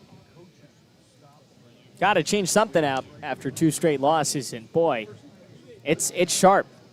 It's a look. I don't know if he listens to our broadcast, but if he is, he'll appreciate us complimenting. He looks sharp. Jones is going to take some tosses to stay loose. In case you're just joining us alongside Aiden Blanc, Jack Hunter here with you on the Gatemen Baseball Network. We're here in the bottom of the 5th in a 3-1 ball game. Ryan Smythe and the training staff out to look at Dylan Goldstein at first base. He's cramping up, it appears. Mid at bat, pause.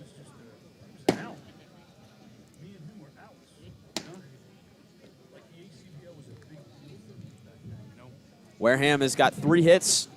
They've got 3 runs. They've committed 1 error. And then on the visiting side, the Mariners with 1 run on 5 hits. Something worth monitoring tonight is the game durations of all 5 matchups. For the first time in the young 2023 season yesterday, all Cape games played finished in under 3 hours, and 2 games finished sub 2 hours and 10 minutes. And as we noted in the game notes today, the Katuitt game last night happened to be the shortest game of the season so far. So Goldstein's going to have to leave the game. CJ Funk is on to run for him. Pinch runner at first base for It'll be interesting to see what the situation is substitution-wise. From the University of Pittsburgh. Like Goldstein's leg just tightened up. So it seems like a natural transition. Funk started in left field yesterday. Yep. And Goldstein, who is playing left field, will be replaced. Back to action here. 0 balls and 1 strike with 2 outs in the inning. It's a beautiful day for baseball. Sullivan seeing the ball well. Count now even. And if you're Funk, it's a good opportunity to prove yourself. You didn't think you were going to get in the game. You're thrown in at the last minute. There's a great chance to prove yourself to Ryan Smythe, prove your value to this team. If you come in, run the bases, maybe get an at-bat. Sullivan tardy on the fastball. The Gatemen scored 3 runs in the bottom of the 3rd thanks to 3 extra base hits. Kevin Michaels led things off with a homer, and then back-to-back extra base hits from Bozer and Goldstein. The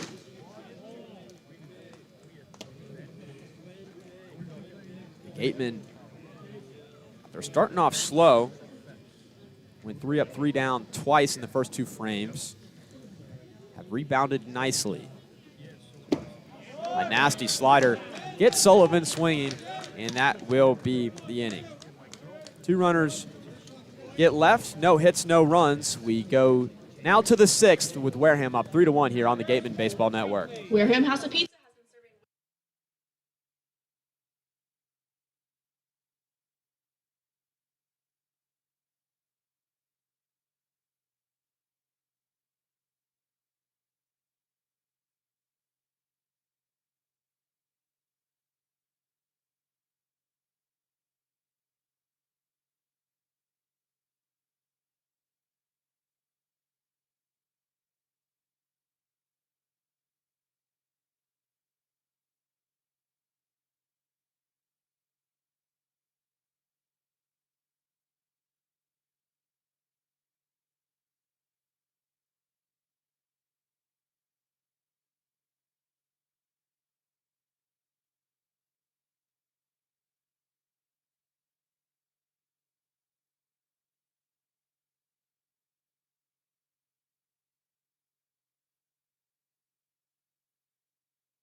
From Kennedy UNC Jones will get things started in the 6th. Jack Bowery still out on the mound.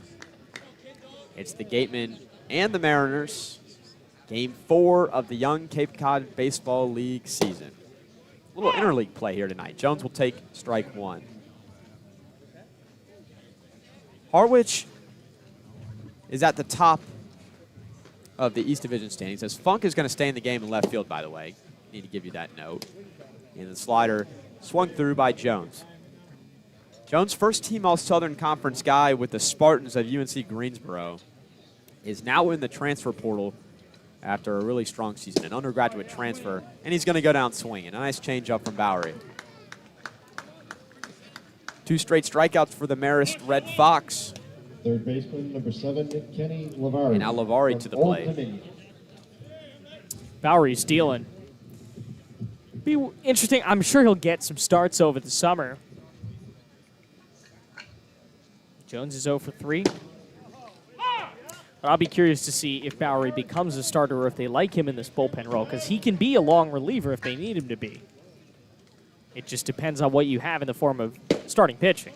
A quick 0 ball and 2 strike count. Fastball first pitch. Pulled the string with the slider on number 2. It's Bowery and Lavari. Bowery trying to dig a slider. Job by Brennan to stop it. But Lavari lays off. Lavari out of Old Dominion University, who just completed their first year in the Sun Belt Conference. You talk about just a brutal conference to play in. Safe to say that's mid-major's best baseball conference. Brush him away with the fastball.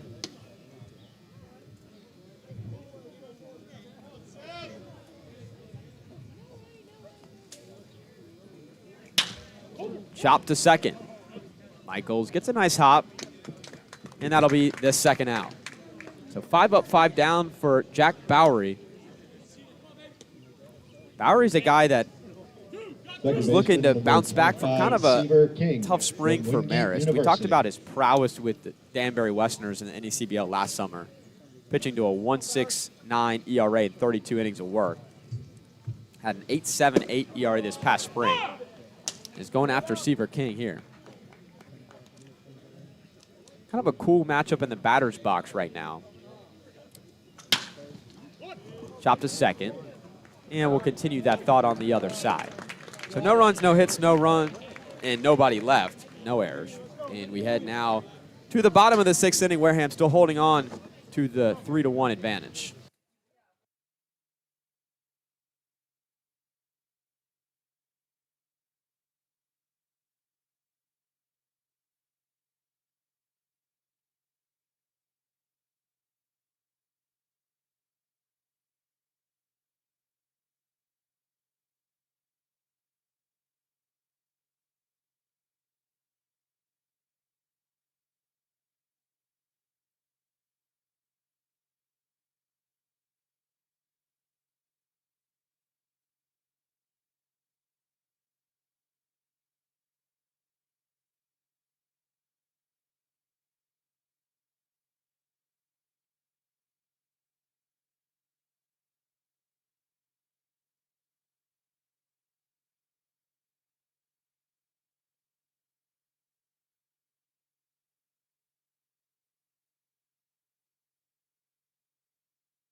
Just a splendid day for baseball here at Spillane Field. The sun about to start setting as we get past the 7:30 hour here on the East Coast. 65 degrees here in Wareham. Alongside Aiden, Blanc, Jack Hunter with you as we go to the bottom of the 6th. Cook, Black, and Murillo do up. And to finish my thought from the prior inning, Seaver King, D2 All-American at Wingate.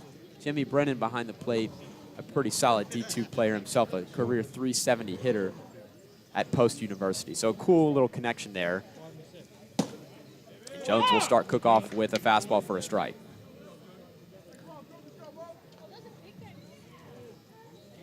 Cook with a walk in his last at bat. Ground out. As we mentioned, making a start at first base, which We'll find out how common it becomes over the summer, but so far, fairly rare. Played first base a lot for the Cardinals this past year when he did play, and he swings through the breaking ball. He did want me to note on the broadcast today that back when him and Will Koger, Gateman pitcher, were both two-way players, Cook pitched against Koger before the start of the 2022 season, and he wanted me to tell everybody that Will Koger decided to try to bunt for a hit against him. How about that? They call it the cheap way out. I'm going to have to talk to Will about that. I don't know how much hitting Koger did in high school, but I can't imagine. He came to Louisville as a two-way player. Both of them did. And both of them now have diverted to focusing on their one thing. Koger, a pitcher. We saw him yesterday. Hook hitting. And he bloops the 2-2 pitch into center. Humphrey, hat off, makes the grab for out number 1. What is it with all these Harwich players losing their hats tonight? Third baseman, number 28. Still early in the season. I feel like a lot of these guys are still trying to figure out their jersey sizes, get their hats fitting right. Here's Dixon Black. Black, a Wofford Terrier. Lucas Malstead, his teammate, now activated on the Gatemen roster. So he's got a friend. And he spits on ball 1. Jalen Jones in his second inning of work, relieving Josh Bostic. And he almost gets hit, but able to get out of the way of it. Dixon's still looking for his first hit here on the Cape. A guy that was not here for opening day. This is only his 7th at-bat.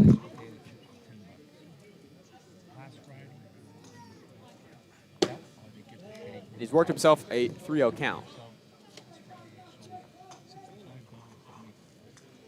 Dixon has been able to get himself on base and be productive in other ways, though. Solid glove at third. He's walked twice as well in his short stay. This is his 3rd game.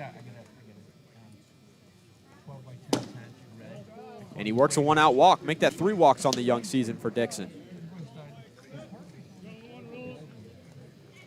Shortstop, number 3, Sebastian Murillo. And here's Sebastian Murillo. Murillo was a late add to the lineup today. We were talking about DiGiorno being a late scratch. And we talked to manager Ryan Smythe all year about how valuable it is to have versatile guys because the lineup really wasn't shifted that much. Murillo did get added. But all they had to do was put Bozer from shortstop to right field and then put Murillo in at short. The Georgia Bulldog, after spending 2 years at Long Beach State, will have to wait a little bit.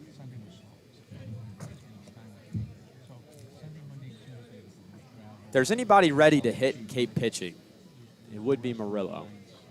And just a tick under 270 for Georgia in his first year in the SEC. In that conference, let me tell you, got a lot of pitchers. Runner goes, hit and run, and Murillo will swat it off. Black is going to have to look back in disappointment. I think he thought he had that one stolen.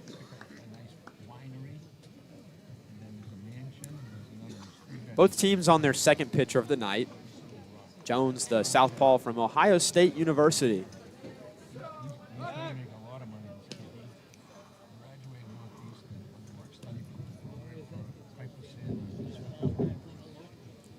He had a 7.04 ERA with the Buckeyes this year, but a much stronger start to the year allowed him to be here.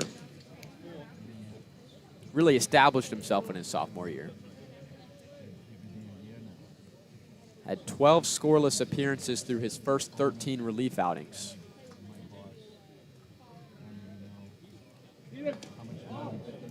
Dixon Black is picked off, but he's going to get to second as Wilson delivered a wide throw to Camarillo.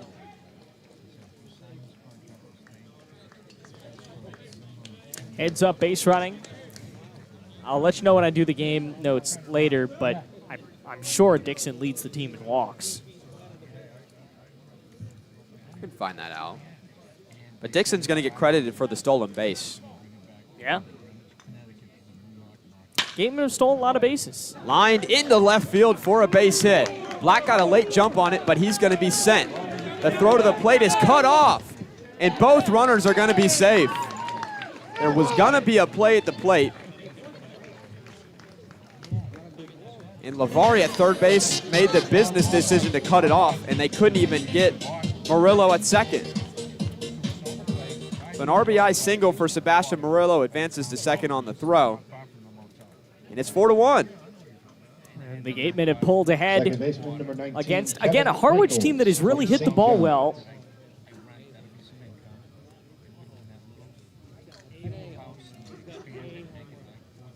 Black is in a few-way tie with 3 walks. So he needs one more to separate himself. Michaels will take ball 1. Well, he's also been here 1 less game than everybody else. So if you're looking at like a rate. He didn't join us till game 2 of the season against Hyannis. Sebastian Murillo, the guy on second, is one of the guys tied with him. If you're looking at walk rate, maybe we could go there. 1-0, outside.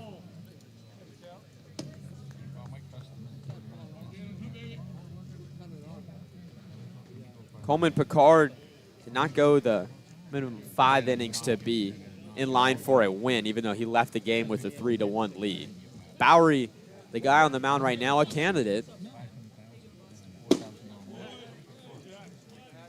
Michaels cuts through the 2-0 fastball. Ket still hanging on to a 1-0 lead against Bourne. Good battle in the West. And Brewster now has a 4-2 lead on Hyannis. Chatham and Orleans scoreless. That game is at Chatham, so it started about 41 minutes ago at 7 o'clock. And then YD and Falmouth still scoreless. A lot of pitchers' duels going on tonight in the Cape League. The biggest, highest scoring game has been Brewster and Hyannis. Pretty similar way last night, too. There was a first few days of the season, there was a lot of runs scored, which turned a lot of heads. The past few days, like we've gotten back to more Cape League baseball. Full count here at the dish.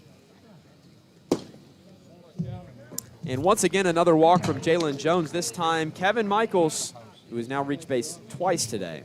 Catcher, number 13, Jimmy 2 runners Brennan on for Jimmy Brennan, University, who has reached base twice on 2 free passes today. Walked in the 3rd, got hit in the 5th.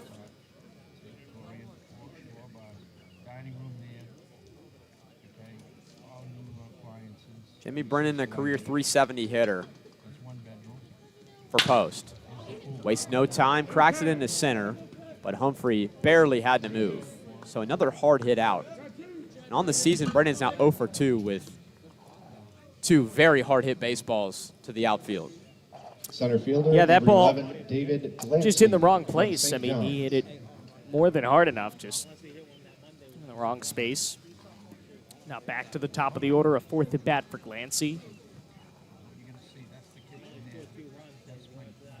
As opposed to yesterday, nobody got more than 4 at bats. Glancy's getting a 4th at bat, probably gets a 5th at this rate.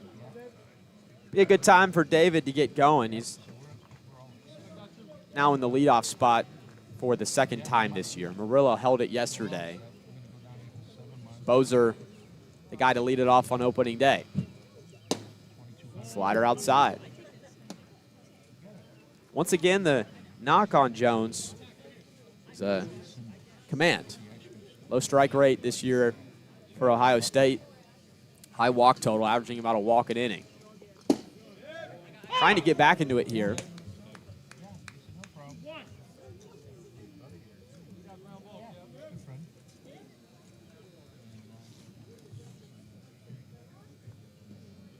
I'll go.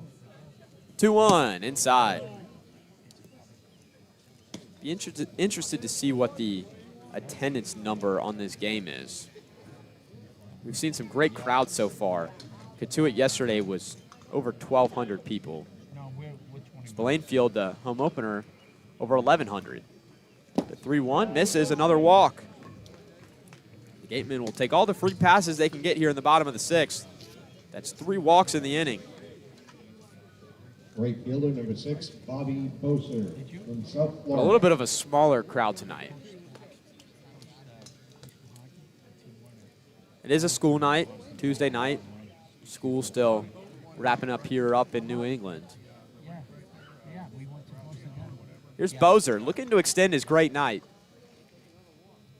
Bags juiced. And that pitch traveled about 58 feet. CJ Funk, who replaced Goldstein the previous inning, is on deck. Might be a more natural matchup, the righty on deck.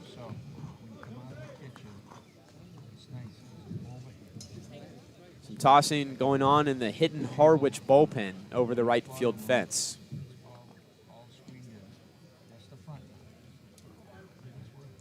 Bobby's got a chance to put a dent in this ball game. The Gatemen scored 3 in the bottom of the third. He looks at the 1-0 slider. Harwich tied for first in the East. Wareham in 4th place with 2 points in the West. Bozer spits on the slider, now a 2-1 count. Bobby's done that tonight. He's worked himself into better counts.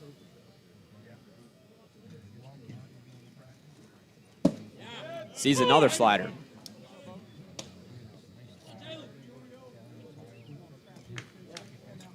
Murillo is on third. Michaels on second. Delancey at first. Delancey's got good speed over there. And that one's going to get past Arndt behind the dish. Murillo coming to score. Delancey and Brennan moving up 90 feet apiece.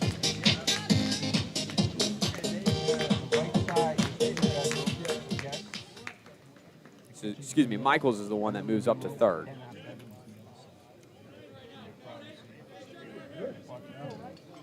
Two runs in the inning for Wareham.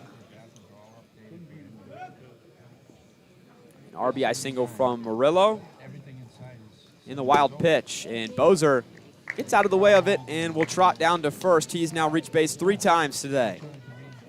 4 walks in the inning for Jalen Jones. Left fielder, number 39, C.J. Funk from the University of Steve Pittsburgh. Engler, the Mariners manager, on the top step of the dugout. And that looks to be all for the rising junior, Jalen Jones.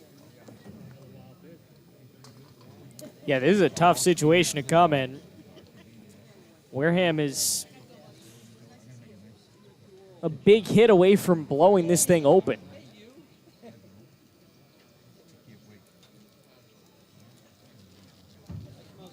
Prolonged conference at the mound. And look, this may just be a pep talk. But I'd imagine with the bases loaded, yep, there's the call. I'd imagine with the bases loaded, they're not going to take any chances here in a crucial spot in this game. This game's starting to slip away from Harwich a little bit in the bottom of the 6th. It's 3-1 entering this game, entering the inning rather. It's now 5-1. I mean, this is, you're right, slipping away. One base hit, and this thing is going to be really tough to come back from.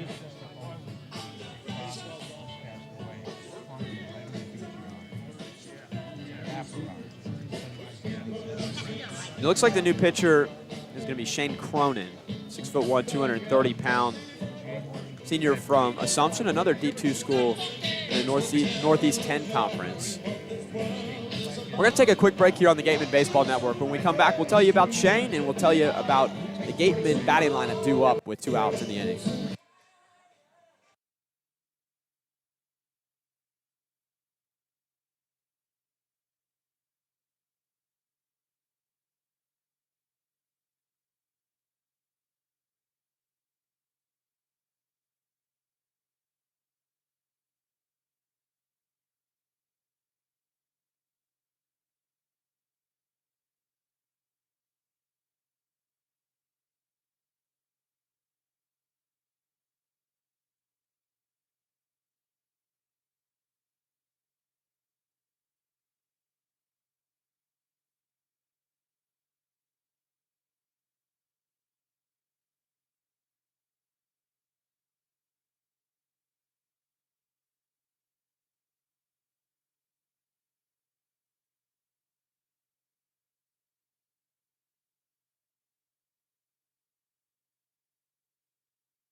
Shane Cronin from nearby Assumption is on the mound in Worcester. He's into a jam here with the bases loaded. Funk at the plate. A big loopy curveball begins his evening. Fastball, changeup, and curveball, mostly the arsenal for Cronin. An occasional slider. Funk, first at bat of the evening. And he's now in a 2-0 count. Remember, Funk is replacing Dylan Goldstein, who was injured, cramped up. We'll have to investigate what that was about, see if he's in the lineup tomorrow. Should be. I don't think it seemed crazy serious. 3 straight balls to start his outing. Well, walks is what killed him in the first place. You don't want to start off with a walk here. They'll avoid it at least for one more pitch. Now a 3-1 count to Funk. The Gatemen looking to add on to their 2 runs in the inning. They've worked 4 walks. Murillo has the only hit. And make it 5 walks. The Gatemen get another run across. Everybody moves up 90 feet, including Funk, who gets himself a free RBI.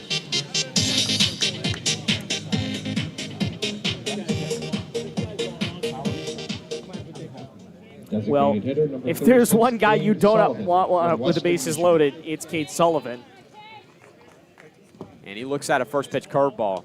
He had one of the hits yesterday, one of the few, and it was just a screamer to the right field fence. He does that here, probably clears the bases. He would love one. He looks at the 1-0 fastball. And of course, he set the single-season home run record, or tied it, at Western Michigan. That would be the ideal outcome of this at-bat. 1-1 changeup, misses low. Give him credit, though. The last couple of at-bats come up a little bit, unlike him, swinging out of his shoes. He's patient here. He's waiting for his pitch. He sends a mile-high fly ball to center field. Humphrey coming on, and he will make the grab. So Wareham gets home 3 runs in the inning off of only 1 hit. 5 walks in the midst of that. The Gatemen leave 3 runners on. We go to the 7th, 6-1 Wareham here from Spillane Field.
Jack Bowery out for his 3rd inning of work. It's been kind of a juxtaposition of how these 2 pitching staffs have fared today, especially in this current state of the game.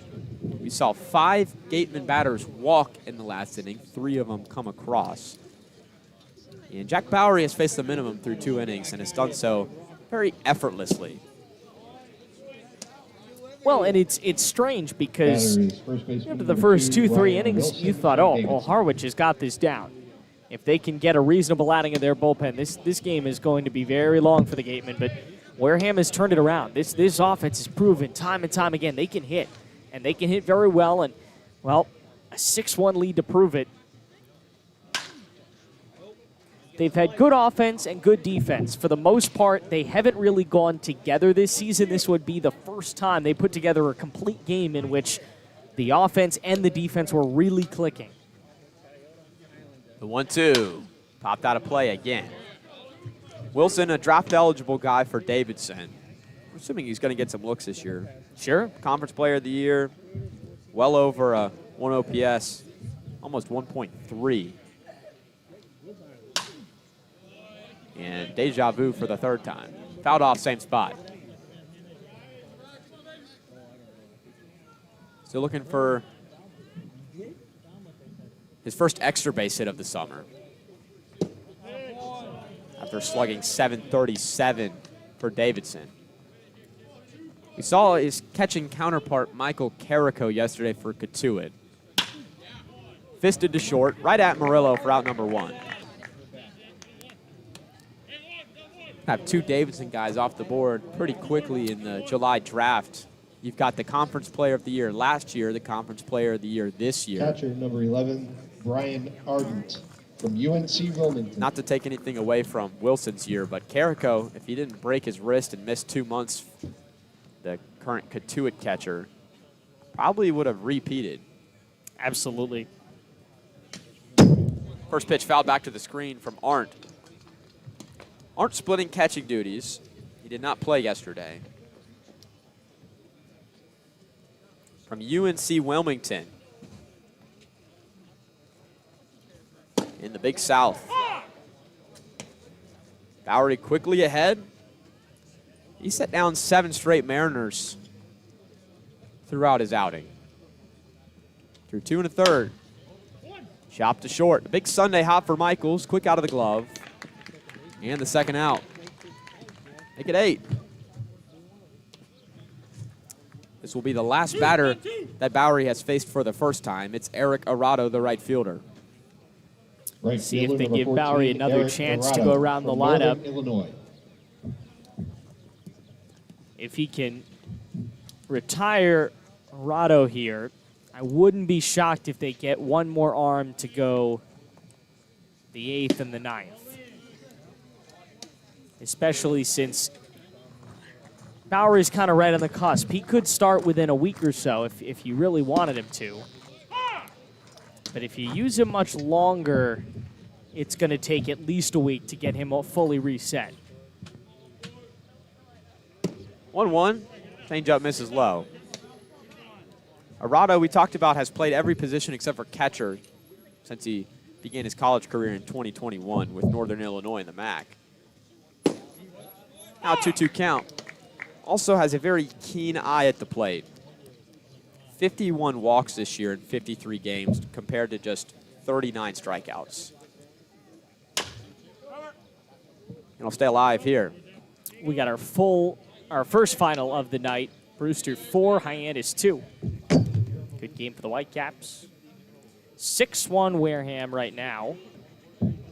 No score between YD and Falmouth. They are chugging along. Anglers have a 1-0 lead on Orleans. Fouled away.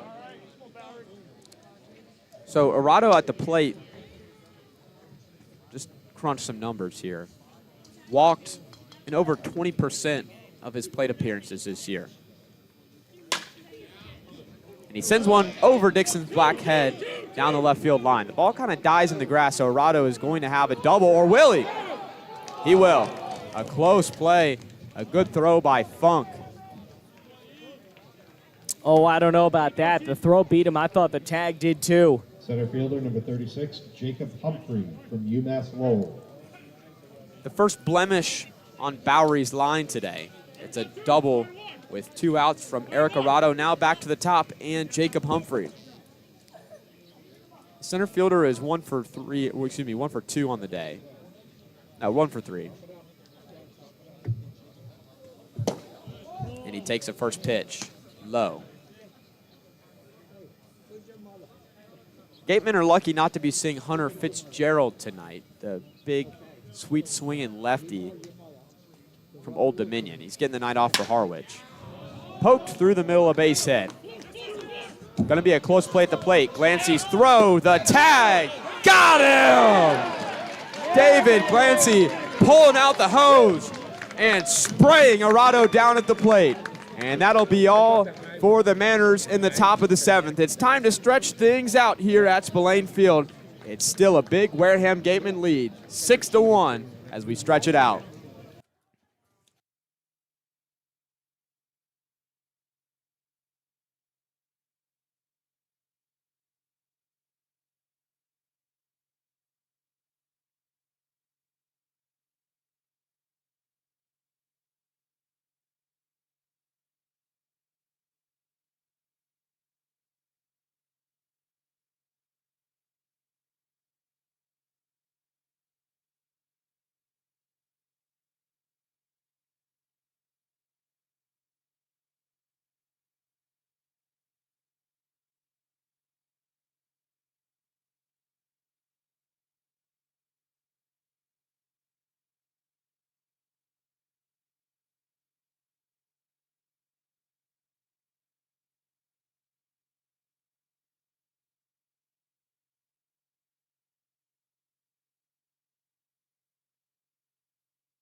Welcome back to Spillane Field after David Clancy with a big-time play in center field. Will Cook for the second straight inning leads us off. And Cronin's first pitch, chopped to second. King waits on the slow bounce. And one pitch, one out for the Mariners here in the bottom of the seventh.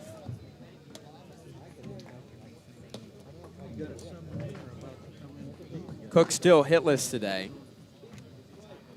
Third baseman, number 28, Dixon. Talked to him before the game. He said it's a great feeling to be here in Wareham. Was supposed to be here last year, but couldn't due to a torn labrum. Dixon Black with a perfectly placed bunt.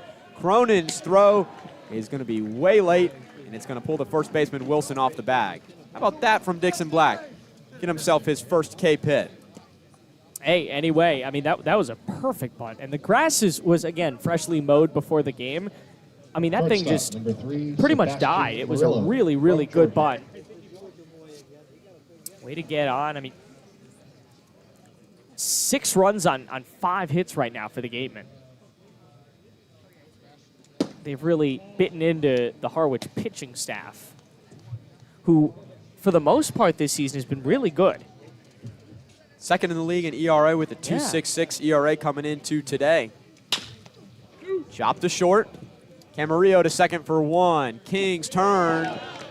Dug out by Wilson. A beauty of a 6-4-3 double play to end the Gateman rally in the 7th. A quick 1-2-3 inning. We go to the 8th, 6-1. All right, fans, check your 50.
Lucas Malstead is the third pitcher of the night for the Gatemen.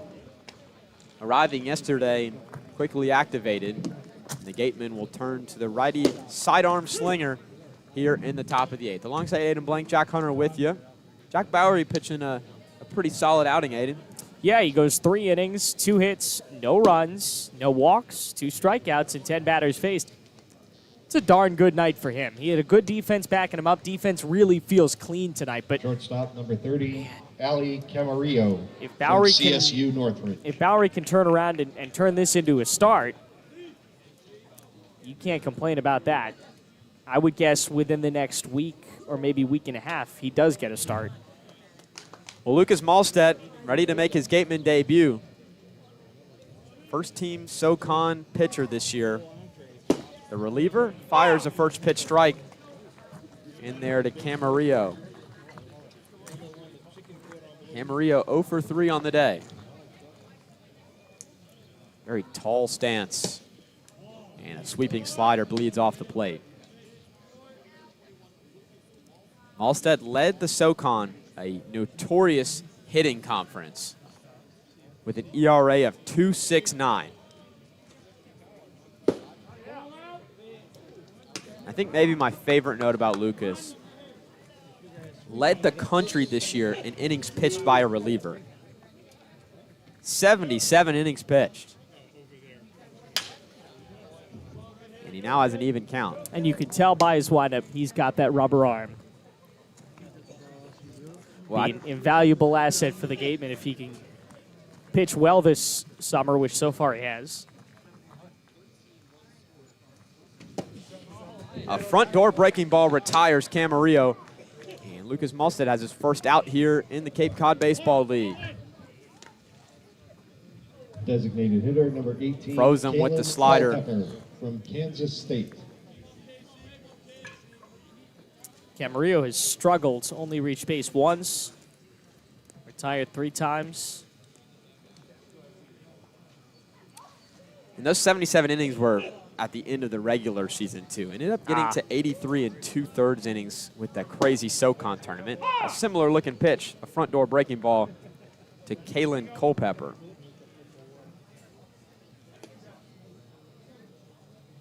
Culpepper, 0 for 2, walked.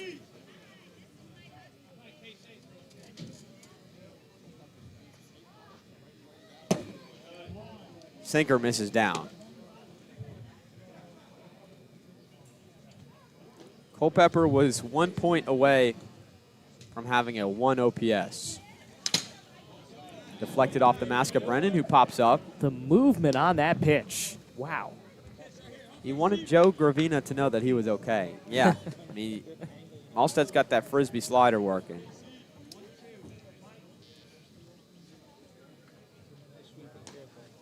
The 1-2. Popped up. First base side. Cook and Malstedt raging over. Cook the one to take it for out number 2.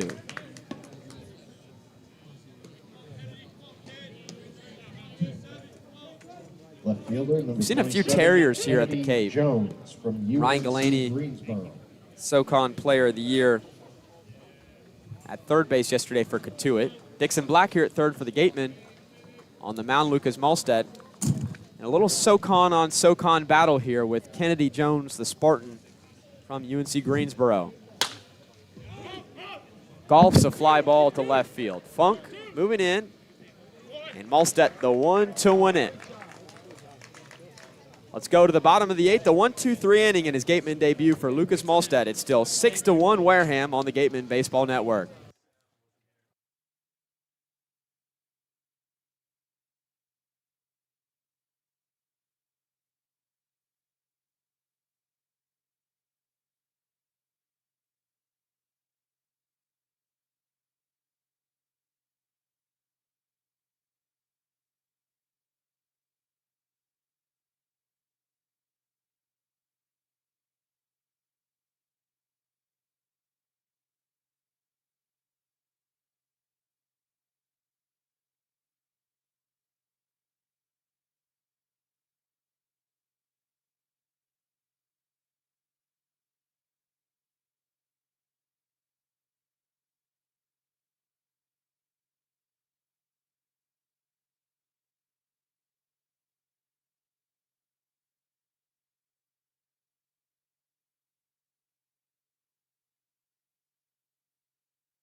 8-9-1 due up for the Gatemen in what they hope to be their last hacks of the evening as we go to the bottom of the 8th. Thanks for joining us tonight here. It's a beautiful night in Wareham. The sun about 8 minutes from setting. And Kevin Michaels will get hit, and he's now been on base 3 times tonight. I didn't even get to talk about how impressive the bottom of the lineup has been before Michaels reached base again. Number 13, Jimmy Brennan. From Last 3 guys have been on base 1, 2, 3, 4, 5, 6, 7 times. That'll play. Murillo, Michaels, Brennan, and that one nearly hit him again. We should note there were last-minute lineup changes, right? With DiGiorno coming out, I mean, there was a little bit of moving around. I don't think Murillo was expecting to start. He wasn't in the original lineup. He's been really good. It's past Arndt. Michaels will take a little bit of a turnaround second. Gatemen, after yesterday, barely scratching off a couple of hits, the offense has come back. In 3 of 4 games, the offense has been solid. It's clear if you can hold the opponents, if the defense can hold the opponents to a reasonable number, keep them under 3 or 4, or even 5, you're more likely than not winning the game. 3-0 pitch gets across. The defense has been good for the Gatemen all year. The pitching staff really coming along in the last few games. The only blemish really defensively for the Gatemen this season were the 2 throwing errors by Caleb Pendleton yesterday. The 3-1 misses, and that's Jimmy Brennan's 3rd time reaching base tonight. 8 times on base for the bottom 3. Center fielder, number 11, David Blanc from St. John's. They've gotten on base 8 times in 12 at-bats. That's a very impressive statistic. A lot of plate appearances being registered tonight for the Gatemen. Not a lot of at-bats with a number of walks and hit batters. Now double-digit walks for the Mariners, 10. Gatemen have made them pay sparingly, but not really cracked this game open with a big extra base hit. Clancy trying to change it. He's now down in the count, 0 balls and 2 strikes to Sean Cronin.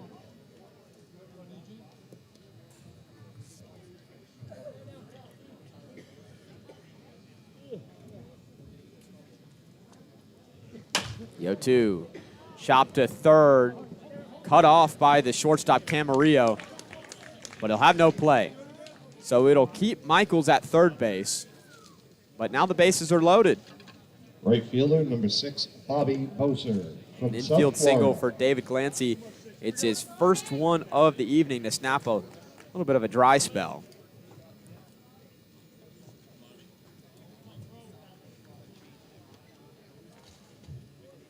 Boser has one of the 3 extra base hits tonight, which all came in the 3rd inning. And he took a big hack and fouled that one back.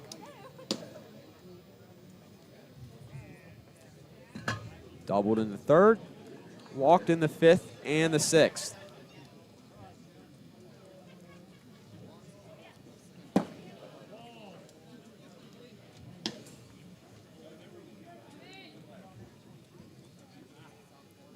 Harwich playing pretty straight up. Lavari, the 3rd baseman, level with the bag. That changeup just misses off the outside corner. Joe Gravina on the call. Timothy Rosso at 3rd. Chris Kane at 1st. Once again missing, this time low.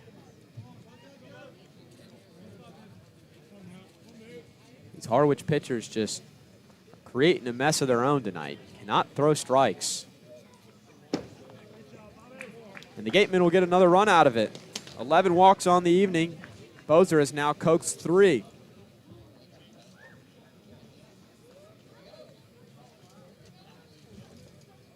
Well, I think we found out what the first headline in the game notes is going to be tomorrow.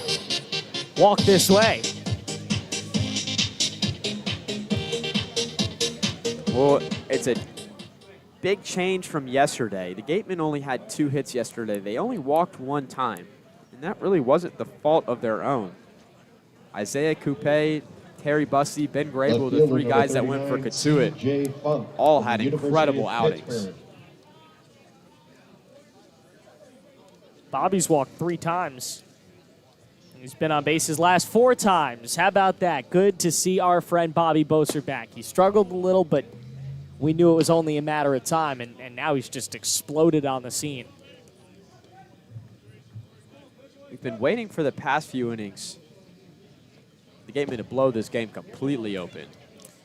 I don't know if this is one of those nights. I mean, it could be, you know, a hit here and it's going to get really ugly, but they've kind of incrementally been just pulling away. Finally a strike. Ever since they scored 3 runs in, what was it, the third inning, they've kind of been gradually pulling themselves away. Well, they've only scored in 2 innings tonight. Now make it 3 with this one in the 8th. Funk's got a hitter's count if he does choose to be aggressive. He does. Takes a big hack. Cade Sullivan on deck. He came to the plate with the bases loaded and popped out to end the 6th.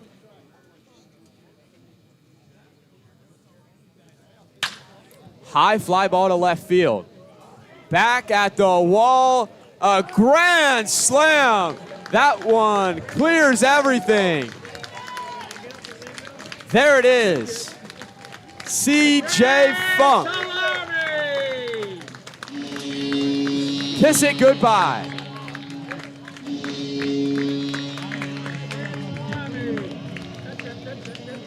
How about C.J. Funk coming in the game to replace an injured Dylan Goldstein? And he cracks one over the fence. Designated hitter number 36, Cade Sullivan. It's all smiles here at Blaine Field. It's now an 11-1 lead for Wareham. Sullivan swings at the first pitch, bloops it to the second baseman, Seaver King, who makes the long-anticipated first out of the inning. Oh, I told you it was blown open. Number 45. How about Falmouth and YD? YD has a 6-1 lead now. They were tied at no score like a couple minutes ago. Just exploded. So Wareham. Although, go ahead. No, you can go ahead. You're calling the action here. I'm just checking the scoreboard. Wareham's had a good introduction to interleague play. Sure. First 3 games of the year against West opponents. And another one tomorrow. Well, another one against an East opponent tomorrow. First game against an East opponent tonight, and it's treated them well. Sky high fly ball. Jones is actually going to have a play on this one, and he makes the grab for out number 2. And it's actually going to be 3 straight against East Division opponents with an off day in between because Chatham on Friday, and then West action over the weekend with Bourne coming to town on Sunday, trip to Falmouth again on Saturday. But what I was saying earlier was there's 2 games going on between YD and Falmouth right now. I have one saying YD's leading 3-0 and another saying they're leading 6-1. So we may have to investigate that a little. There's 2 point streak games going on. Interesting, like a split squad in spring training. Here's Dixon Black. I don't think any of these teams have enough players to be doing split squad. Not at this current moment in the season. Thinks about swinging at the changeup, lays it off. Well, we know Brewster won earlier. Katuitt's hanging on 1-0 in a pitcher's duel with Bourne, trying to spoil the Braves' championship celebration. By the end of the night, Katuitt probably going to leapfrog Harwich in the ERA department. Now Black's got a hitter's count. And he unloads on that baseball. Down the left field line, Jones has been busy this inning. He digs it out. Dixon Black into second sliding. And now Dixon Black with 2 hits in his last 2 at-bats. So now a very important question for you, Jack. With Sebastian Murillo coming to the plate, have they batted around, or does Kevin Michaels need to come to the plate for them to bat around? I think Kevin Michaels needs to come back to the plate for them to bat around. That's just I would agree with you on that. Murillo's going to be the 9th batter in this inning regardless.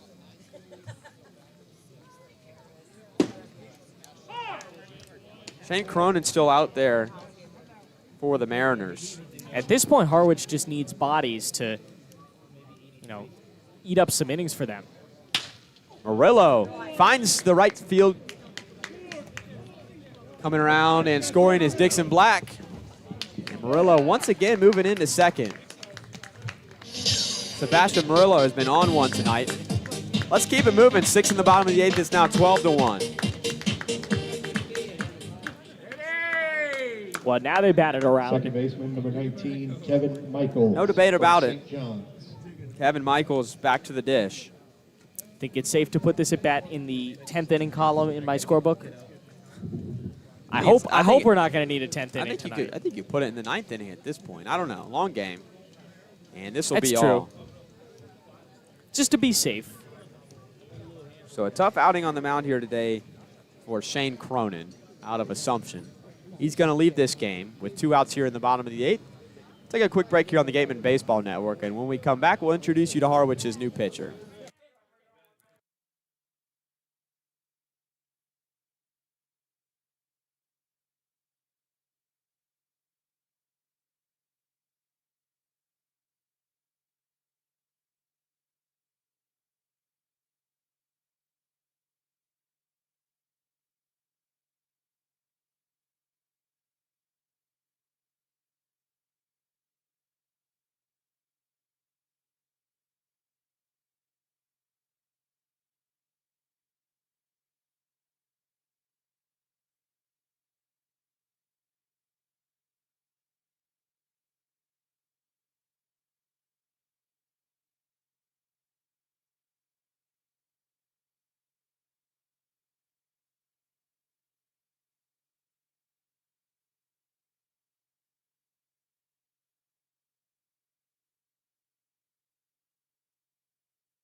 I'm on meeting. Kevin Michaels back to the plate. He is the 10th batter of the inning for Wareham. Led off, got hit to begin the bottom of the 8th. Dylan Del Vecchio, the new pitcher for Harwich, the lefty out of Tarleton State, transfer from Palomar College. Played 2 years there. Double-digit appearances in his first year with Tarleton State. Bloop down the right field line, going to be a tough play for Irado, but he makes it. And that will be the end of a long inning for the Gatemen. They get across 6 times off of 4 hits with 0 errors. And now we go to the 9th inning. It's Wareham 12, Harwich 1. Stay with us here on the Gatemen Baseball Network.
Kyle Demai, for the first time in a Wareham Gatemen uniform, will step to the mound in the 9th inning, relieving Lucas Malstead after a nice, perfect inning in his Wareham debut. Demai is the 4th pitcher of the night, just finishing his sophomore year at the University of Pittsburgh. He'll be greeted by Kenny Lavari. And his first pitch, fouled back right our way. Demai's been sparingly used in his first 2 seasons with the Panthers, only 11 times in 2022 and 23. The 0-1, swing and a miss. Demai, low 90s fastball, a changeup, and a slow, slurvy curveball. Popped up on the infield. Murillo comes all the way to Kevin Michaels' position just to make the grab. Did you just make up a new word, slurvy? Well, the word slurve exists. Right. Seaver King. Well, I guess, yeah. Maybe slurve, maybe if we're transcribing this broadcast, slurve-y, slurve-e. Okay. So a pop out to the shortstop Murillo, well on the other side of the bag. First pitch, a pop up. The right fielder Bozer cannot find it. Michael's going out. He makes a nice catch. This time he can take it for out number 2. So Demai has not had to do much on the mound. Just a few pitches to get 2 outs. And now the last hope for Harwich is Ryan Wilson. Post-game meals are coming out. Did we think, what was it tonight? I don't know. I think it's very elaborate at home. The first pitch, there's that slurve-e curveball. Misses to Wilson. We've been fed incredibly well here. Have we indeed. Hit incredibly hard down the left field line. Wilson going to turn the bag at first. He'll have a double as Funk digs it out. Mariners not dead yet. Ryan Wilson with his second hit of the evening. Yeah, Wilson's had himself a good night, a single and a double. Offensively, it's not been terrible for Harwich. You know, they have been able to get runners across the plate, but they've gotten a lot of runners on base. They do have 7 hits. I don't think it's the worst night for the Bats. They just need to work on bringing those runners around. And they will be home again tomorrow. They've had a lot of home games early to face the Bourne Braves. First pitch high. Definitely have the geographical advantage there. Bourne's got to come just a little bit less of a travel for Bourne to Harwich than it would be for us. And again, we'll be there in a couple of weeks. It's been a big turnaround for the Gatemen pitching staff over the last 2 games now. First 2 games, they walked 16 combined batters. They walked 5 yesterday, and have only walked 2 today. So that stands cutting that number in half and then some. The 2-0 just misses. And if Demai loses them, it'll be a more even number. Gatemen still trying to find themselves early in the season. Only in game 4 of 44. And Demai will lose Arndt. Now down to the bottom of the order, Inarado. Just need one more out here. Right fielder number 14, Eric Ryan Smythe Dorado is just ready to finish. from Northern Illinois.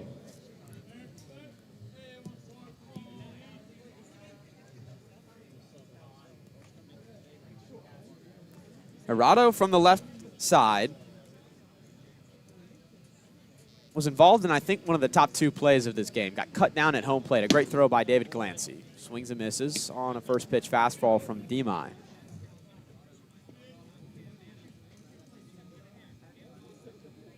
Demai pitched in the Valley League last year with Strasburg.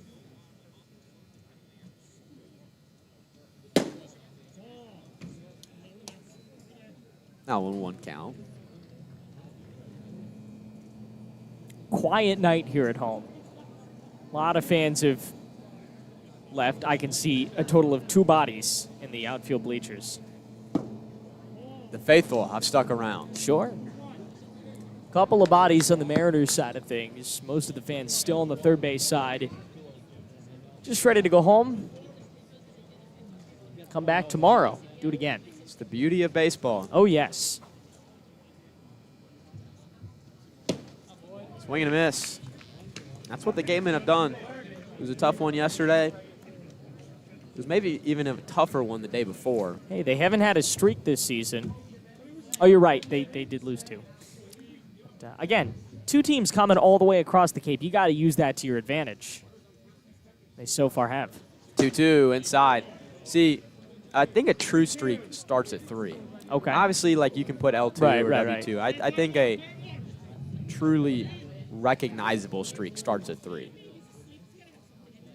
Gatemen looking to start one of their own here. Arado waiting on the full count pitch from Demai. Here it is. Fouled out of play. Orleans coming to town tomorrow night before the Gatemen have a day off on Thursday, assuming the weather can hold off. Arado, the Husky of Northern Illinois, facing off against Demai from Pitt. Set at the letters. Here it is again. He misses high, and the bases are loaded. 2 walks in the inning for Demai. Hopefully he didn't hear me talking about how in command the pitching staff has been. Center fielder number 36, Jacob Humphrey from UMass Lowell. Humphrey has been on base 3 times today. From the right side, he pops the first pitch out of play. This game has been very high scoring, at least in the home department. And we're at about 2.5 hours of play here, despite all the walks. Deal 1. Once again, fouled out of play, and the Gatemen are 1 strike away.